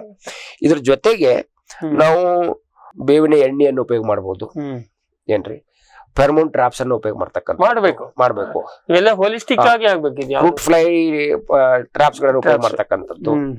ಅನಂತರ ಸ್ಟಿಕ್ಕಿ ಟ್ರಾಪ್ಸ್ ಬೆಳೆಗಳಿದಾವೆ, ಆ ಬೆಳೆಗಳನ್ನ ಕುಂಬಳಿ ಇದು ಸಿನರ್ಜೆಟಿಕ್ ಬೆಳೆಗಳನ್ನ ಯಾವ ಇದಾವೆ ಆ ಬೆಳೆಗಳನ್ನು ಬೆಳಿತಕ್ಕಂಥದ್ದು, ಟ್ರಾಪ್ ಕ್ರಾಪ್ಸ್ ಗಳನ್ನು ಬೆಳಿತಕ್ಕಂಥದ್ದು, ಇವೆಲ್ಲ ನಾವು ಮಾಡಬಹುದು. ಸೊ ಇದೇನಕ್ಕೆ ಒಟ್ಟಲ್ಲಿ ಈ ಸಾವಯವ ಕೃಷಿಯಲ್ಲಿ ಹೋಲಿಸ್ಟಿಕ್ ಆಗಿ ನೋಡ್ಬೇಕು. ಇದು ಬರೇ ಹಿಂಗೆ ಟಾರ್ಗೆಟೆಡ್ ಒಂದಕ್ಕೆ ಅಲ್ಲ, ಹಂಗಾಗೋದಿಲ್ಲ. ಆಮೇಲೆ ರೈತರು ಕೂಡ ತುಂಬಾ ಜಾಣರಾಗಬೇಕು, ಪೇಷನ್ಸ್ ಇರ್ಬೇಕು ಎಲ್ಲಕ್ಕಿಂತ. ಇದ್ರ ಜೊತೆಗೆ ನನ್ನ ಒಂದು ಇದು ಏನಂತಂದ್ರೆ, ಈ ಸಾವಯವಕ್ಕೂ ಮತ್ತು ನೈಸರ್ಗಿಕ ಕೃಷಿಗೂ ಬಹಳ ವ್ಯತ್ಯಾಸ ಏನಿಲ್ಲ. ಅಲ್ಲಿ ಕೂಡ ಸಾಕಷ್ಟು ಇವತ್ತು ನಮ್ಮ ಒಂದು ಬ್ರಹ್ಮಾಸ್ತ್ರ ಅಂತಿದೆ, ನೀಮಾಸ್ತ್ರ ಅಂತಿದೆ, ಅನಂತರ ದಶಪರ್ಣಿ ಅಂತಿದೆ. ಅವುಗಳನ್ನು ಕೂಡ ಇವ್ರು ಅಳವಡಿಸಿಕೊಳ್ಳಿಕ್ಕೆ ಚಾನ್ಸ್ ಇದೆ. ಸಾವಯವದಲ್ಲಿ ಕೂಡ ಅವನ್ನ ಅಳವಡಿಸಿಕೊಂಡ್ರೆ ಯಾವುದೇ ತೊಂದರೆ ಆಗಲ್ಲ. ಸಮಗ್ರವಾಗಿ ನೀವು ಮಾಡಿದ್ದೇ ಆತಂದ್ರೆ, ಈಗ ಸುಮಾರು ವರ್ಷಗಳಿಂದ ನಾನೇನು ನಮ್ಮ ಒಂದು ವಿಶ್ವವಿದ್ಯಾಲಯದಲ್ಲಿ ನೋಡ್ತಾ ಇದ್ದೀನಿ, ನಾವೆಲ್ಲಾ ಬೆಳೆಗಳನ್ನು ಬೆಳೀತಾ ಇದ್ದೀವಿ. ಅಲ್ಲಿ ಯಾವುದೇ ತರದ ಕೀಟ ರೋಗಕ್ಕೆ ನಾವು ಉಪಯೋಗ ಮಾಡ್ಬೇಕಂತ ನಮ್ ತಲೆಯಲ್ಲಿ ಕೂಡ ಬರ್ತಾ ಇಲ್ಲ ಈ ತರದ ಒಂದು ಕೆಮಿಕಲ್ಸ್ ಗಳನ್ನ. ಇವನ್ ಈ ಕಾಪರ್ ಆಕ್ಸಿಕ್ಲೋರೈಡ್ ಅಲಾವಿದೆ, ಸಲ್ಫರ್ ಅಲಾವಿದೆ, ಅವನ್ ಕೂಡ ಉಪಯೋಗ ಮಾಡ್ತಾ ಇಲ್ಲ ನಾವು. ಯಾಕಂದ್ರೆ ಅಲ್ಲಿ ಸುಮಾರು ವರ್ಷ ನಿಮ್ದು ಅಲ್ಲೇ ಪಕ್ಕದ ಹೊಲಕ್ಕೆ ಹೋದ್ರೆ ನೀವು ಎಲ್ಲದನ್ನೂ ಮಾಡ್ತಾ ಇದ್ದಾರೆ. ಅಲ್ಲೇ ಪಕ್ಕಕ್ಕೆ ಇದೆ. ಆ ಒಂದು ಪ್ರದೇಶ ಯಾವ ತರ ಆಗ್ಬಿಟ್ಟಿದೆ ಅಂದ್ರೆ, ಇವಾಗ ನಾವು ಯಾವುದನ್ನು ಹೊಡೆದೇ ಇದ್ರೂ ಕೂಡ ಅಲ್ಲಿದ್ದಂತ ಗಿಡ ಮರಗಳಲ್ಲಿ ಕಳೆಗಳ ಮೇಲೆ ಇವೆಲ್ಲರೂ ಆಲ್ರೆಡಿ ಇದಾವೆ. ನಾನು ಹೇಳಿದಂತ ಜೈವಿಕ ರೋಗಾಣುಗಳು, ಜೈವಿಕ ಕೀಟನಾಶಕಗಳು ಇಲ್ಲೆಲ್ಲ ಇದಾವೆ. ಅಲ್ಲಿ ಹುಳುಗಳು ಬಂದ ತಕ್ಷಣ ಅವುಗಳಿಗೆ ಯಾಕೆ ಮಾಡುವಂತ ಮಟ್ಟಕ್ಕೆ ಬೆಳವಣಿಗೆ ಆಗ್ಬಿಟ್ಟಿದೆ. ಬಾರಪ್ಪ ಅಂತ ಕರಿತೇವೆ, ಅಲ್ಲಿ ವ್ಯವಸ್ಥೆ ಆಗ್ಬಿಟ್ಟಿದೆ ಇವಾಗ. ಮೊದಲು ತಾವೇನ್ ಹೇಳಿದ್ರಿ, ನಾವೆಲ್ಲಾ ಅದನ್ನ ಕೆಡಿಸ್ಬಿಟ್ಟಿದೀವಿ ಅಂತ ಏನ್ ತಾವು ಹೇಳಿದ್ರಲ್ಲ, ಆ ಒಂದು ಸುಧಾರಣೆ ಮಾಡುವಂತ ಮಟ್ಟಕ್ಕೆ ನಮ್ಮ ಒಂದು ಜೈವಿಕ ಕ್ಷೇತ್ರ ಬಂದ್ಬಿಟ್ಟಿದೆ ಇವಾಗ. ಅಲ್ಲಿ ಬಹಳಷ್ಟು ಕಷ್ಟಪಡುವಂತ So, ಒಂದು ನೀವ್ ಔಷಧಿ ಹೇಳೋದು ಈಗ ಸ್ವಲ್ಪ ಪೇಶನ್ಸ್ ಇದ್ರೆ ಇದನ್ನ ನಾಲೆಜ್ ಮಾಡ್ಕೊಂಡು ಮಾಡಿದ್ರೆ ನಾಲೆಜ್ ಕೊಡಕ್ ನಿಮ್ಮಂತವ್ರು ಇದೀರಿ, ಅದನ್ನ ಪೇಶನ್ಸ್ ಇಂದ ಮಾಡ್ಬೇಕು. ಅದೇ ನಮ್ಮ ಇದಕ್ ಬಂದ್ರೆ ಸಾವಯವ ಕೃಷಿ ಸಂಸ್ಥೆಗೆ ಬಂದ್ರೆ ಅಲ್ಲಿ ಎಲ್ಲ ಇವು ಜೈವಿಕ ಗೊಬ್ಬರಗಳು ಸಿಗ್ತವೆ, ಜೀವಾಣುಗಳು ಸಿಗ್ತವೆ, ಕಾಂಪೋಸ್ಟ್ ಕಲ್ಚರ್ ಸಿಗುತ್ತೆ, ಆ ನಂತರ ನೋಡ್ಲಿಕ್ಕೆ ಸಿಗುತ್ತೆ, ಸ್ವಲ್ಪ ಮಟ್ಟಿಗೆ ಕನ್ಸಲ್ಟೆನ್ಸಿ ಸಿಗುತ್ತೆ, ರಿಸರ್ಚ್ ಪ್ಲಾಟ್ಸ್ ಅನ್ನ ನಾವು ನೋಡಬಹುದು. ಬೇರೆ ಬೇರೆ ಬೆಳೆಗಳನ್ನ ನಾವು ಇನ್ನೂ ಬೆಳೀತಾ ಇದ್ದೀವಿ. ತೋಟಗಾರಿಕೆ ಬೆಳೆಗಳಲ್ಲಿ ಯಾವ ತರ ಇದನ್ನ ಅಭಿವೃದ್ಧಿ ಮಾಡ್ಬೇಕು ನೋಡಬಹುದು ಕೃಷಿ ಇದು. ವೀಕ್ಷಕರೇ, ಇದು ಈಗ ಹಿಂಗ್ ಮೇಲ್ನೋಟಕ್ಕೆ ನಾವು ಕೀಟನಾಶಕಗಳು ಇವೆಲ್ಲ ಅನಿವಾರ್ಯ, ಅಥವಾ ನಾವು ಫಾರ್ಮ್ ಟಿವಿನಲ್ಲಿ ಆರ್ಗ್ಯಾನಿಕ್ ಫಾರ್ಮಿಂಗ್ ಎಲ್ಲ ಮಾಡಿ ಆಗೋದಿಲ್ಲ ರೀ, ಸುಮ್ನೆ ಮಾಡ್ರಿ ಇಂಟಿಗ್ರೇಟೆಡ್ ಅಂತ ಹೇಳ್ತೀವಿ. ಯಾವ ಅರ್ಥದಲ್ಲಿ ಕೇಳಿದ್ರೆ, ಈಗ ನಮ್ಮ ಚರ್ಚೆಯ ಪ್ರಾರಂಭದಲ್ಲಿ ಹೇಳಿದ್ವಿ ಪೇಶನ್ಸ್ ಇರಬೇಕು, ಮತ್ತು ಆ ಮಟ್ಟಕ್ಕೆ ನೀವು ಅಭಿವೃದ್ಧಿ ಒಂದು ಜ್ಞಾನ ಒಂದು ಜೊತೆಗೆ ಸರ್ ದನಕರುಗಳು ಎನಿಮಲ್ ಕಂಪೋನೆಂಟ್ ಇಲ್ದೇನೆ ಆಗೋದಿಲ್ಲ. ಹೌದು. ಆಮೇಲೆ ಫಿಸಿಕಲಿ ಒಂದಷ್ಟು ಶ್ರಮ ಮಾಡಬೇಕು. ಆಮೇಲೆ ಎಲ್ಲದನ್ನು ನೀವು ಬರೇ ದುಡ್ಡು ನಾನು ಏನಾರಾಗ್ಲಿ ಕಪ್ಪು ಮಣ್ಣಾರಾಗ್ಲಿ ಬಳ್ಳಾರಿಯಾರಾಗ್ಲಿ ಅಡಿಕೆನೆ ಮಾಡ್ತೀನಿ ಇಂಥವೆಲ್ಲ ಆಗೋದಿಲ್ಲ. ಅದು ಒಂದು. ಆಮೇಲೆ ಎಕರೆಗೆ ಇಷ್ಟೇ ಬರ್ಬೇಕು ಅಂತಂದ್ರೆ ಆಗೋದಿಲ್ಲ. ಅದ್ರ ಜೊತೆಗೆ ರೈತರು ಈ ವಸ್ತುಗಳನ್ನ ಹೊರಗಿಂದ ತಂದ್ಬಿಟ್ಟು ಸಾವಯವ ಕೃಷಿ ಮಾಡಲ್ಲ, ಅದಲ್ಲ ಅವಾಗ ಲಾಭದಾಯಕ. ನಾವ್ ಹೇಳಿದೇನಂದ್ರೆ ಸಾವಯವ ಕೃಷಿ ಸುಳ್ಳಲ್ಲ, ಖಂಡಿತವಾಗಿ ಅವಕಾಶ ಇದೆ. ಆದ್ರೆ ಬೆಂಗಳೂರಿನಲ್ಲಿ ಕುತ್ಕೊಂಡು ಬಳ್ಳಾರಿನಲ್ಲಿ ಕೃಷಿ ಮಾಡೋರಿಗೆ ಎಲ್ಲವನ್ನ ಹಣ ಕೊಟ್ಟು ವರ್ಮಿ ಕಂಪೋಸ್ಟ್ ತಂದು ವರ್ಕೌಟ್ ಆಗೋದಿಲ್ಲ. ನಾವೇ ಸ್ವತಃ ತಯಾರು ಒಂದು ಸರ್ ಹಣ ಆಯ್ತು, ನನ್ನ ಹತ್ರ ಹಣ ಇದೆ, ನಾನು ತರ್ತೀನಿ ಅಂತ ಇಟ್ಕೊಳುವ, ಅಲ್ಲ ಹಂಗಾಗೋದಿಲ್ಲ, ಮ್ಯಾಚ್ ಆಗೋದಿಲ್ಲ. ಇಲ್ಲ, ಕೆಲವಷ್ಟು ರೈತರಿಗೆ ಏನಾಗಿದೆ ಅಂದ್ರೆ ಕೆಲವಷ್ಟು ಜನ ನಾವೊಬ್ಬನೇ ಮಾಡ್ತೀನಿ ಅಂತ ಹೋದಾಗ ತುಂಬಾ ತೊಂದರೆನೂ ಆಗಿದೆ. ಇದು ಸಾಮೂಹಿಕವಾಗಿ ಮಾಡ್ಬೇಕಾಗತ್ತೆ. ಅವನು ಎಲ್ಲ ನವಿಲುಗಳು ಅವನ ತೋಟಕ್ಕೆ ಬರ್ತವೆ, ಜೇನುಗಳೆಲ್ಲ ಅವನ್ ತೋಟಕ್ಕೆ ಬರ್ತವೆ, ಪಕ್ಷಿಗಳೆಲ್ಲ ಅವನ್ ತೋಟಕ್ಕೆ ಬರ್ತವೆ, ಹಾವುಗಳ ಅವನ್ ತೋಟಕ್ಕೆ ಬಂದಿದ್ದು ಉದಾಹರಣೆಗಳಿದಾವೆ. ತುಂಬಾ ತೊಂದರೆ ಅನುಭವಿಸಿದವರು. ಹಾಗಾಗಿ ಇದು ಸಾವಯವ ಕೃಷಿ ಸುಳ್ಳಲ್ಲ, ನೈಸರ್ಗಿಕ ಕೃಷಿ ಸುಳ್ಳಲ್ಲ. ಆದ್ರೆ ನೀವು ಮಾಡುವ ವಿಧಾನ ಹೆಂಗಾರು ಮಾಡಿ, ಕೆಮಿಕಲ್ ಫಾರ್ಮಿಂಗ್ ಮಾಡ್ದಂಗೆನೆ ಸಾವಯವ ಕೃಷಿ ಮಾಡ್ತೀನಿ ಅಂದ್ರೆ ಆಗೋದಿಲ್ಲ. ಇದು ವ್ಯವಹಾರನೇ ಬೇರೆ. ಇದೊಂದು ಹೋಮಿಯೋಪತಿ, ಇದು ಈ ಕಡೆ ಬಂದ್ರೆ ಅಲೋಪತಿ ಗುಳಿಗೆ ತಗೊಂಡು ನೀವು ಈಜಕ್ಕೆ ಹೋದ್ರೂ ಜ್ವರ ಕಂಟ್ರೋಲ್ ಆಗ್ತದೆ. ಆದ್ರೆ ಆಯುರ್ವೇದ ಔಷಧಿ ತಗೊಂಡ್ರೆ ನೀವು ಕಿವಿ ಕಟ್ಕೊಂಡು ಮನೆಯಲ್ಲಿ ಬೆಚ್ಚ ಕೂತ್ಕೊಂಡ್ರೆ ಮಾತ್ರ ಆಯುರ್ವೇದ ಔಷಧಿ ವರ್ಕ್ ಆಗ್ತದೆ. ಇಷ್ಟೇ ಡಿಫ್ರೆನ್ಸ್. ಹಾಗಾಗಿ ಇದು ಬಹಳ ದೊಡ್ಡ ವಿಷಯ. ನಾವು ಇವರು ಅಚಾನಕ್ ಆಗಿ ಇವತ್ತು ಸಿಕ್ಕಿದ್ರು, ಚರ್ಚೆಗೆ ಕರ್ಕೊಂಡ್ಬಂದು ಕೂರಿಸಿದ್ವಿ. ಇದನ್ನ ವಿವರವಾಗಿ ಇದೆ ಪ್ರತಿಯೊಂದು ಟಾಪಿಕ್ ಅನ್ನ ವಿವರವಾಗಿ ಅದನ್ನ ನಾವು ಚರ್ಚೆ ಮಾಡೋಣ. ಮತ್ತೆ ಇವರದ್ದು ತೋಟದ ನಾವು ಬಹಳ ವರ್ಷದ ಹಿಂದೆ ಮಾಡಿದ್ವಿ, ಅವಾಗ ಇನ್ನೂ ಅಷ್ಟೊಂದು ಡೆವಲಪ್ಡ್ ಇರಲಿಲ್ಲ. ಸದ್ಯದಲ್ಲಿ ನಾವು ಅದನ್ನು ಕೂಡ ಇವರದ್ದು ಬಯೋ ಫಾರ್ಮಿಂದು ಅಲ್ಲೇ ನಿಂತು ಸ್ಪೆಸಿಫಿಕ್ ಆಗಿ ನಾವು ಚರ್ಚೆ ಮಾಡೋಣ. ಇವತ್ತು ನಾವು ಸಮಯಾಭಾವದಿಂದ ಇವತ್ತಿನ ಚರ್ಚೆನ ಇಲ್ಲಿಗೆ ಮುಗಿಸೋಣ. ಇಷ್ಟೊತ್ತು ನಮಗೆ ಮಾಹಿತಿ ಕೊಟ್ಟಿದ್ದಕ್ಕೆ, ಅಥವಾ ಒಂದು ಝಲಕ್ ತೋರಿಸಿದ್ರು. ಇದ್ರಲ್ಲಿ ನಾವೇನು ಹೆಚ್ಚಿಗೆ ಹೇಳಲಿಲ್ಲ. ಈಗೂ ಸಾಧ್ಯತೆ ಉಂಟು. ಬೆಸ್ಟ್ ಅಂದ್ರೆ ಅವ್ರ ಫಾರ್ಮ್ನಲ್ಲಿ ಏನು ಸ್ಪ್ರೇ ಮಾಡಿದ್ರೆ ಬಯೋ ಫಾರ್ಮ್ ಮೇಂಟೈನ್ ಮಾಡ್ತಾ ಇದ್ರೆ ಅಲ್ಲೇ ಪಕ್ಕದಲ್ಲಿ 2-3 ಸಾವಿರ ಎಕರೆನಲ್ಲಿ ಜಗತ್ತಿನಲ್ಲಿರುವ ಎಲ್ಲಾ ಕೀಟನಾಶಕ, ಎಲ್ಲಾ ಶಿಲೀಂಧ್ರನಾಶಕ, ಎಲ್ಲಾ ಗೊಬ್ಬರಗಳನ್ನ ಪ್ರಯೋಗ ಮಾಡ್ತಾರೆ. ಅಲ್ಲೇ ಪಕ್ಕದಲ್ಲಿ ರಿಸರ್ಚ್ ಪ್ಲಾಟ್ ಅಲ್ಲಿ NPK ಫರ್ಟಿಲೈಸರ್ ಫಿಕ್ಸಿಂಗ್ ನಡೀತಾ ಇರುತ್ತೆ. ಈಗ ಈ ಕಡೆ ಇನ್ಯಾವುದೋ ಕೆಮಿಕಲ್ ಟ್ರಯಲ್ ನಡೀತಾ ಇರುತ್ತೆ, ಬೈಯರ್ದವ್ರದ್ದು ಇನ್ನೇರದ್ದು ಟ್ರಯಲ್ ನಡೀತಾ ಇರುತ್ತೆ. ಹಾಗಾಗಿ ಅಲ್ಲೇ ಕೂಡ ಮಾಡಕ್ ಅವಕಾಶ ಇದೆ ಅಂತೇಳಿ ನಮಗೆ ಒಂದು ಇದನ್ನ ಝಲಕ್ ಕೊಟ್ಟಿದ್ದಕ್ಕೆ ಡಾಕ್ಟರ್ ಶ್ರೀಪಾದ್ ಕುಲಕರ್ಣಿ ಅವರಿಗೆ ನಿಮ್ಮೆಲ್ಲರ ಪರವಾಗಿ ಮತ್ತೆ ನಿಮ್ಮ ವಾಹಿನಿಯ ಪರವಾಗಿ ಧನ್ಯವಾದವನ್ನು ಹೇಳಕ್ಕೆ ಇಷ್ಟಪಡ್ತೀವಿ. ಇವರ ಎಕ್ಸ್ಪರ್ಟೀಸ್ ಅನ್ನ ನಾವು ಮತ್ತೆ ಮುಂದಿನ ಕಾರ್ಯಕ್ರಮಗಳಲ್ಲಿ ಬಳಕೆ ಮಾಡ್ಕೊಳ್ಳೋಣ. ಈ ಕಾರ್ಯಕ್ರಮದ ಸದುಪಯೋಗ ನೀವು ಮಾಡ್ಕೋತೀರಿ ಅಂತ ಅನ್ಕೊಂಡು ಇವತ್ತಿನ ಜ್ಞಾನ ವಿಜ್ಞಾನಿ ಕಂತನ್ನ ಇಲ್ಲಿಗೆ ಮುಗಿಸ್ತಾ ಇದೀವಿ. ನಮಸ್ಕಾರ. ಈ ಕಾರ್ಯಕ್ರಮದ ಪ್ರಾಯೋಜಕರು ಜೈನ್ ಇರಿಗೇಷನ್ ಸಿಸ್ಟಮ್ಸ್ ಲಿಮಿಟೆಡ್, ಜಾಗತಿಕ ತುಂತುರು ಮತ್ತು ಹನಿ ನೀರಾವರಿ ಉಪಕರಣಗಳ ಉತ್ಪಾದಕರು, ಬೇಸಾಯ ತಂತ್ರಜ್ಞಾನ ನಿರೂಪಕರು ಹಾಗೂ ರೋಗರಹಿತ ಟಿಶ್ಯೂ ಕಲ್ಚರ್ ಗಿಡಗಳು.